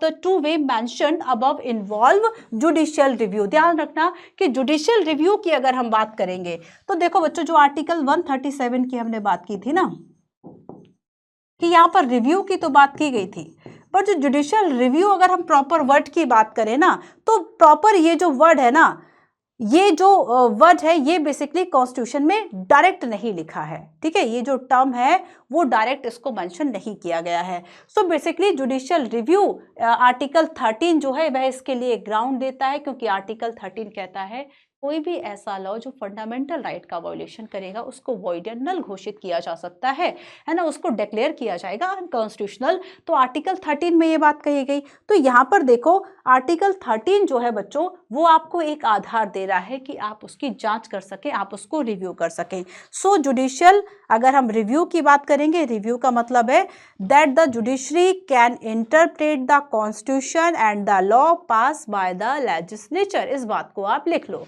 ठीक है, कि इसका मतलब क्या है कि जो सुप्रीम कोर्ट है, सुप्रीम कोर्ट और high court to examine the constitutionality on any law if the court arrive at the conclusion that the law is inconsistent with the provision of the constitution such the law is declare unconstitutional and inapplicable. तो review, judicial review का मतलब क्या है कि जो legislative है, अगर legislative के द्वारा, एग्जीक्यूटिव के द्वारा कोई ऐसा लॉ इंप्लीमेंट करने की कोशिश की गई है जो कि फंडामेंटल राइट्स का वायलेशन करेगा, कॉन्स्टिट्यूशनल का वायलेशन करेगा, तो उसको अनकॉन्स्टिट्यूशनल डिक्लेयर किया जाएगा और इनएप्लीकेबल, वो लागू नहीं होगा, वो क्या होगा, वो प्रभावी नहीं होगा। ठीक है, चलो आगे चलते हैं। एंड नेक्स्ट हम जुडिशरी एंड पार्लियामेंट की बात करेंगे। जुडिशरी एंड पार्लियामेंट के बीच का जो विवाद है, जैसे कि इस बार क्वेश्चन पूछा, जुडिशरी और डेमोक्रेसी को जोड़ के पूछ लिया, पार्लियामेंट ब्रिटेन और इंडिया को जोड़ के पूछ लिया, कंपैरिजन इंडिया एंड यूएस की जुडिशरी का आ सकता है। जुडिशरी एंड राइट्स की बात कर ली, जुडिशरी एंड पार्लियामेंट की थोड़ी बात कर लेते हैं। ठीक है, अब देखो जुडिशरी एंड पार्लियामेंट, मैं आपको एक केस बताती हूँ, क्या इसमें है वो मैं आपको बता देती हूँ, इसमें नहीं है। देखो शुरू कहाँ से होता है, कई इस तरह के बेसिकली कुछ डिसीजंस लिए गए जिससे, और कुछ ऐसे डिस्प्यूट्स हुए, कुछ ऐसे डिसीजंस हुए जिससे ये डिस्प्यूट हो गया। क्या हुआ था बच्चों की, जो काम करना चाहिए था एग्जीक्यूटिव को वो सुप्रीम कोर्ट ने किया, और यहाँ से एक जो पंगा है वह स्टार्ट हो गया। तो हुआ क्या था कि सुप्रीम कोर्ट ने एक्टिवली इन्वॉल्व होकर क्या किया था कि जो administration of justice by giving directions to executive agencies, तो एग्जीक्यूटिव एजेंसीज को डायरेक्शंस देना तो एग्जीक्यूटिव का काम है, क्योंकि एग्जीक्यूटिव का काम है कि वह लॉ को इंप्लीमेंट करने का काम करे, जो लॉ लेजिस्लेटिव ने बनाया उसको इंप्लीमेंट, बट उसको डायरेक्शन देने का काम जुडिशरी कर रहा है। यहां से जो प्रॉब्लम है वो स्टार्ट होगी। अब देखो हुआ क्या था कि it gave a direction to CBI to initiate investigation again politician and bureaucrat in the hawala case. Hawala case था, और हवाला केस में क्या किया गया था कि जो सीबीआई जांच की बात है वो सुप्रीम कोर्ट ने कह दी। सुप्रीम कोर्ट ने अगर इस जांच को कह दिया, और इसके अलावा देखो क्या हुआ था कि Narasimha Rao case, illegal allotment of petrol pump case, ये कुछ ऐसे केसेस थे जिसमें कि many of instance are product of judicial activism. ये जो केसेस हैं वो किस चीज का प्रोडक्ट है, वो जुडिशियल एक्टिविज्म का प्रोडक्ट है। अब ऐसे में पार्लियामेंट को प्रॉब्लम। ठीक है, तो देखो बेसिकली क्योंकि इंडियन कॉन्स्टिट्यूशन में separation of power and check and balance की बात की गई है ना, सेपरेशन ऑफ पावर, कुछ हमने केसेस देखे, केसेस किसके थे, जुडिशियल एक्टिविज्म के। ठीक है, इसके बाद हम बात कर रहे हैं नेक्स्ट सेकंड कि जो सेपरेशन ऑफ पावर है, separation of power and check and balance, जांच एंड संतुलन का जो सिद्धांत है। ठीक है, ये बेसिकली हमारे कॉन्स्टिट्यूशन के एक पिलर के रूप में देखे जाते हैं। इसका मतलब क्या है कि हर एक ऑर्गन का क्लियर एरिया ऑफ फंक्शनिंग है कि वह जो है वह क्या क्या काम करेगा। ठीक है, जैसे कि पार्लियामेंट जो है वह सुप्रीम एक लॉ मेकिंग इंस्टीट्यूशन है, बॉडी है, वह कॉन्स्टिट्यूशन को अमेंड कर सकता है। एग्जीक्यूटिव क्या कर रहा है कि वह सुप्रीम है इम्प्लीमेंटेशन के लिए। जुडिशरी जो है वह डिस्प्यूट्स और डिसाइडिंग द लॉ कि वह कॉन्स्टिट्यूशन के अकॉर्डिंग है या फिर नहीं है, उसके लिए सुप्रीम बॉडी है। लेकिन जब ये संस्थाएं एक दूसरे के एरिया और फंक्शनिंग में जाती हैं तब जाके इस तरह के जो डिस्प्यूट्स हैं वह पैदा हो जाते हैं। और सबसे ज़्यादा जो डिस्प्यूट पैदा हुआ था वो हुआ था राइट टू प्रॉपर्टी को लेके, राइट टू प्रॉपर्टी को। अब देखो सुप्रीम कोर्ट ने क्या किया था, पहले मैं बात करती हूँ पार्लियामेंट की। पार्लियामेंट ने क्या किया कि राइट टू प्रॉपर्टी को, चूंकि सोशलिस्ट जो विचारधारा है उसको अपनाना था, हमें क्या कम करना था, जो हम कह सकते हैं कि जो इनइक्वालिटी थी उसको कम करना था, तो जमींदारी उन्मूलन किया गया, भूमि सुधार किया गया, लैंड रिफॉर्म्स किया गया। लैंड रिफॉर्म में क्या किया गया था कि जो मान लीजिए किसी एक जमींदार के पास 100+ विलेजेस हैं, सरकार ने ले लिया और यहाँ पर क्या किया बाकी लोगों में, तो एक लैंड जो रिफॉर्म थे, ये सब ऐसी प्रोसेस थी जिससे राइट टू प्रॉपर्टी इफेक्ट हुआ। राइट टू प्रॉपर्टी पहले फंडामेंटल राइट था, बट बाद में 44 जो अमेंडमेंट एक्ट था, 44वां संविधान संशोधन था 1978 में, फंडामेंटल राइट से हटा के इसको एक लीगल राइट बना दिया गया। आर्टिकल 300A है आई थिंक, है ना। तो यहाँ पर क्या किया गया, ये इसके बीच में अब न्यायपालिका कह रही है कि नहीं, ये हट नहीं सकता, क्योंकि ये फंडामेंटल राइट है, फंडामेंटल राइट को आप अमेंड नहीं कर सकते। पार्लियामेंट कहता है नहीं, हमें तो डीपीएसपी लागू करना है, हम इसको अमेंड करेंगे। इस तरह की जो बहसें हैं वे शुरू हो गई। सो बेसिकली देखो कि the parliament then try to amend the constitution but the court said the even through the amendment of fundamental right can not be abridged, can not, जो फंडामेंटल राइट्स थे ना उसको कम नहीं किया जा सकता। ये कहना किसका है? ये कहना है जुडिशरी का। पार्लियामेंट कहता है अमेंड कर दो। तो यहाँ पर क्या है कि कुछ इश्यूज थे जो कि सेंट्रल एक कंट्रोवर्सी जो है वह बन गए पार्लियामेंट और जुडिशरी के बीच में। What is the scope of right to private property, है ना? What is the scope of private is, देखो बच्चों आपने ये पॉइंट्स अगर याद कर लिए, क्वेश्चंस जो है वह कुछ इस तरीके से आएगा कि आखिर इनके बीच में विवाद के मुद्दे क्या हैं। जुडिशियल पार्लियामेंट में, जुडिशियल पार्लियामेंट के बीच में कंट्रोवर्सीज के जो हम इश्यूज हैं वह इश्यूज क्या हैं? 4-5 इश्यूज अगर आपको याद हैं, बहुत इजीली आप 100, 150, 250 जो भी वर्ड्स आए आप उस वर्ड लिमिट में लिख लोगे। तो सबसे पहले देखो आंसर राइटिंग के लिए जब बच्चे पूछते हैं, एक स्टूडेंट ने पूछा टेलीग्राम पे कि मैम आंसर राइटिंग कैसे करें, कैसे शुरू करना। यही वो तरीका है कि मैंने आपको बता दी, आप खुद से कोशिश करो। मैंने आपको बता दिया कि आप इस तरह से कोशिश कर सकते हो। 1-2 क्वेश्चंस की फॉर्मेटिंग करा दी स्टार्टिंग में, सबसे स्टार्टिंग भी हमने वहां से की। तब आप क्या कर सकते हो कि इन सभी चीज़ों को ना समझा करो, खुद से करो। जब तक खुद से नहीं करोगे ना तब तक चीज़ें नहीं आएंगी। तो स्कोप क्या है पार्लियामेंट के पावर का? टू कर्टेल, अब्रिज और abrogate fundamental rights. What is the scope of the parliament power to amend the constitution? Can the parliament make law that abridges fundamental right with enforcing DPSP? तो क्या abridge कर सकती है fundamental right को parliament? तो यहाँ पर ये कुछ ऐसे इश्यूज हैं। पार्लियामेंट कहता है कि हाँ भाई डीपीएसपी को लागू करेंगे, फंडामेंटल राइट को कम करेंगे। न्यायपालिका कहता है कि नहीं, चूंकि वह कॉन्स्टिट्यूशनल की गारंटी लेता है, कॉन्स्टिट्यूशनल और हमारे फंडामेंटल राइट का बेसिकली हम कह सकते हैं कि एक तो कॉन्स्टिट्यूशन का इंटरप्रेटर भी है सुप्रीम कोर्ट, जुडिशरी, और दूसरा है कि हमारे जो फंडामेंटल राइट्स है उसका भी प्रोटेक्टर है। वो मना कर देता है कि नहीं, फंडामेंटल राइट चेंज नहीं होंगे।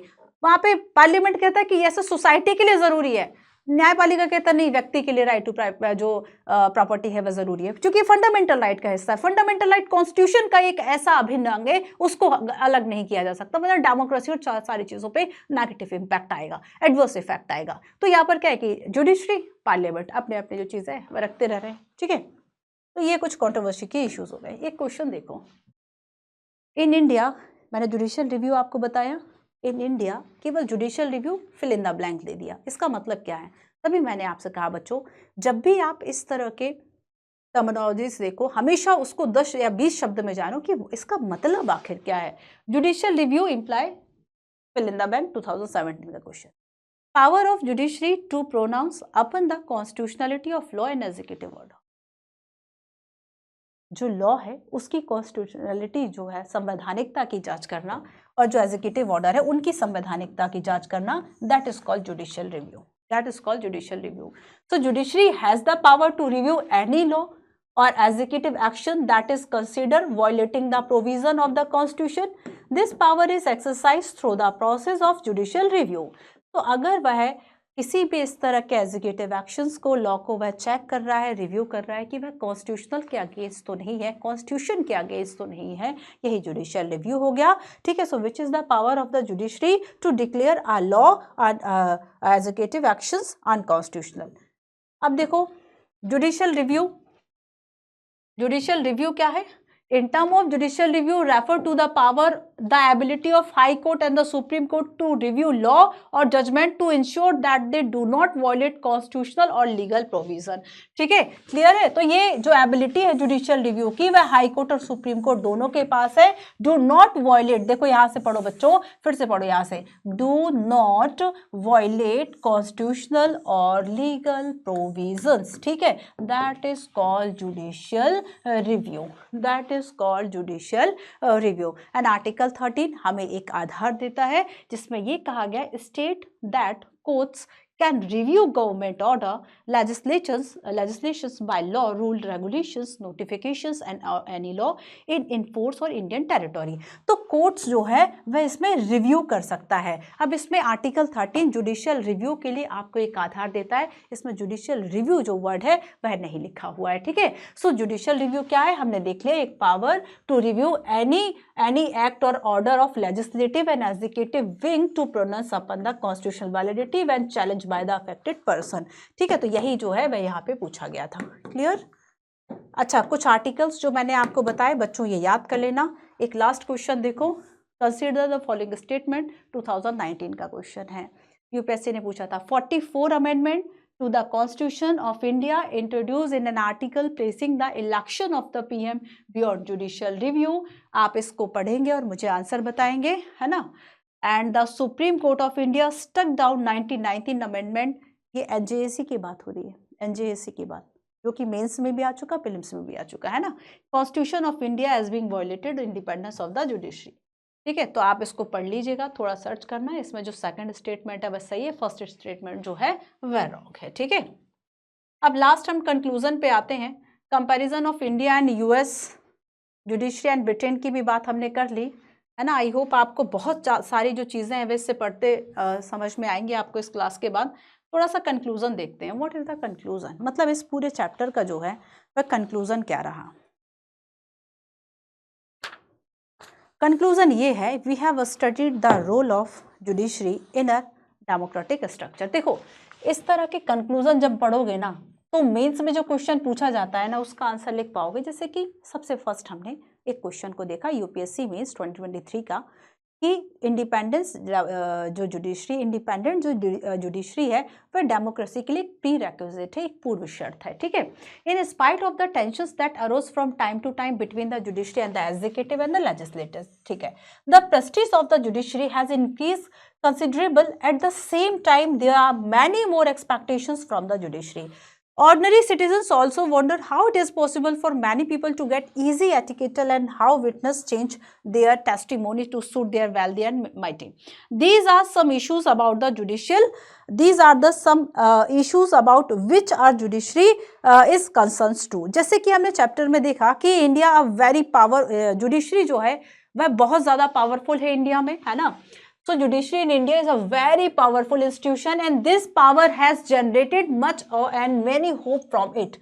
Judiciary in India is also known for its independence, and through various decisions the judiciary has given new interpretations to the constitution and protected the right of citizen.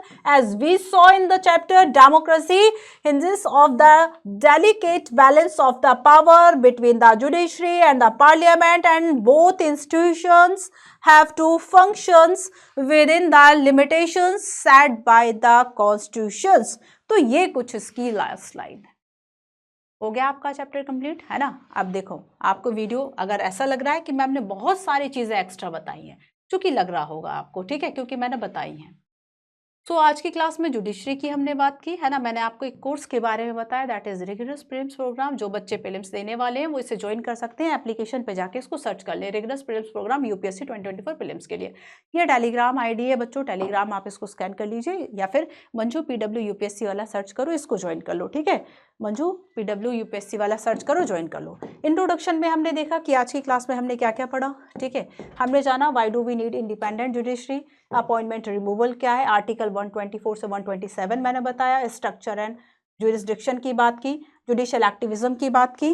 ठीक है, and judiciary rights, parliament, और साथ में हमने देखा कि क्यों हमें इंटीग्रेटेड जुडिशरी की आवश्यकता है, एंड साथ ही में हमने देखा क्यों हमें आखिर इंटीग्रेटेड के अलावा इंडिपेंडेंट जुडिशरी चाहिए। 2023 वाला जो हमने क्वेश्चन है उसको सॉल्व किया। कुछ प्रोविजंस की मैंने बात की, इसको स्टैंडर्ड बुक किसी से पढ़ लेना आप, लक्ष्मीकांत काइंड ऑफ। ठीक है, हमने देखा कि डिस्प्यूट्स के रिजॉल्व के लिए मैकेनिज्म है, रूल ऑफ लॉ कॉन्स्टिट्यूशन के अकॉर्डिंगली चलता है। कुछ क्वेश्चंस की हमने बात की, जैसे कि कॉन्स्टिट्यूशन के कस्टोडियन के रूप में सुप्रीम कोर्ट को देखा जाता है। ठीक है, अपॉइंटमेंट के लिए देखो कुछ एक्स्ट्रा हमने देखा, वो एक्स्ट्रा था फर्स्ट, सेकंड एंड थर्ड जजेस केसेस। फिर हमने कॉलेजियम की बात की। ठीक है, करंट न्यूज़ में दो चीज़ें थी, national judicial commission bill 2022 and 1919 commission act 24, और यहाँ पे क्वेश्चन जो है वह मेन्स में यूपीएससी ने पूछा था। रिमूवल ऑफ जजेस पर हमने बात की, रिमूवल ऑफ जजेस में लेजिस्लेटिव का रोल ज़्यादा है, जबकि अपॉइंटमेंट में एग्जीक्यूटिव का रोल ज़्यादा है। स्ट्रक्चर में हमने देखा इंटीग्रेटेड पूरा स्ट्रक्चर है। ज्यूरिसडिक्शन में हमने appellate, original, advisory, writ jurisdiction की बात की, काफ़ी सारे क्वेश्चंस देखे, आर्टिकल 137, 144 की बात की। ठीक है, जुडिशियल एक्टिविज्म एंड PIL की बात की। मेंस के लिए हमने देखा कि जुडिशियल एक्टिविज्म का जो नेगेटिव इम्पैक्ट है वह क्या हो सकता है, ऑलरेडी ओवरबर्डन है। ठीक है, judicial review, rights, parliament, and articles ये आपको याद करने हैं। कंपैरिजन देखा इंडिया एंड यूएस में, तो ये था आपका पूरा जुडिशरी का पूरा सिस्टम। तो प्रॉपर नोट्स बनाइए, रिवाइज करते रहिए, और आपके जब इस तरह के रिवीजन एंड टेस्ट क्लासेस होंगे उसमें आपके जो भी डाउट्स हैं या कमेंट करके आप बता सकते हैं कि आपको क्लास जो है वह कैसी लगी, या फिर कोई टॉपिक ऐसा है कि अगर नहीं समझ में आया हम उसको दोबारा जो है वह डाउट सेशन में ज़रूर लेंगे। मिलते हैं हम अपनी नेक्स्ट क्लास में। कॉन्टिन्यूटी के साथ जो क्लासेस है वह देखते रहिए। Thank you so much.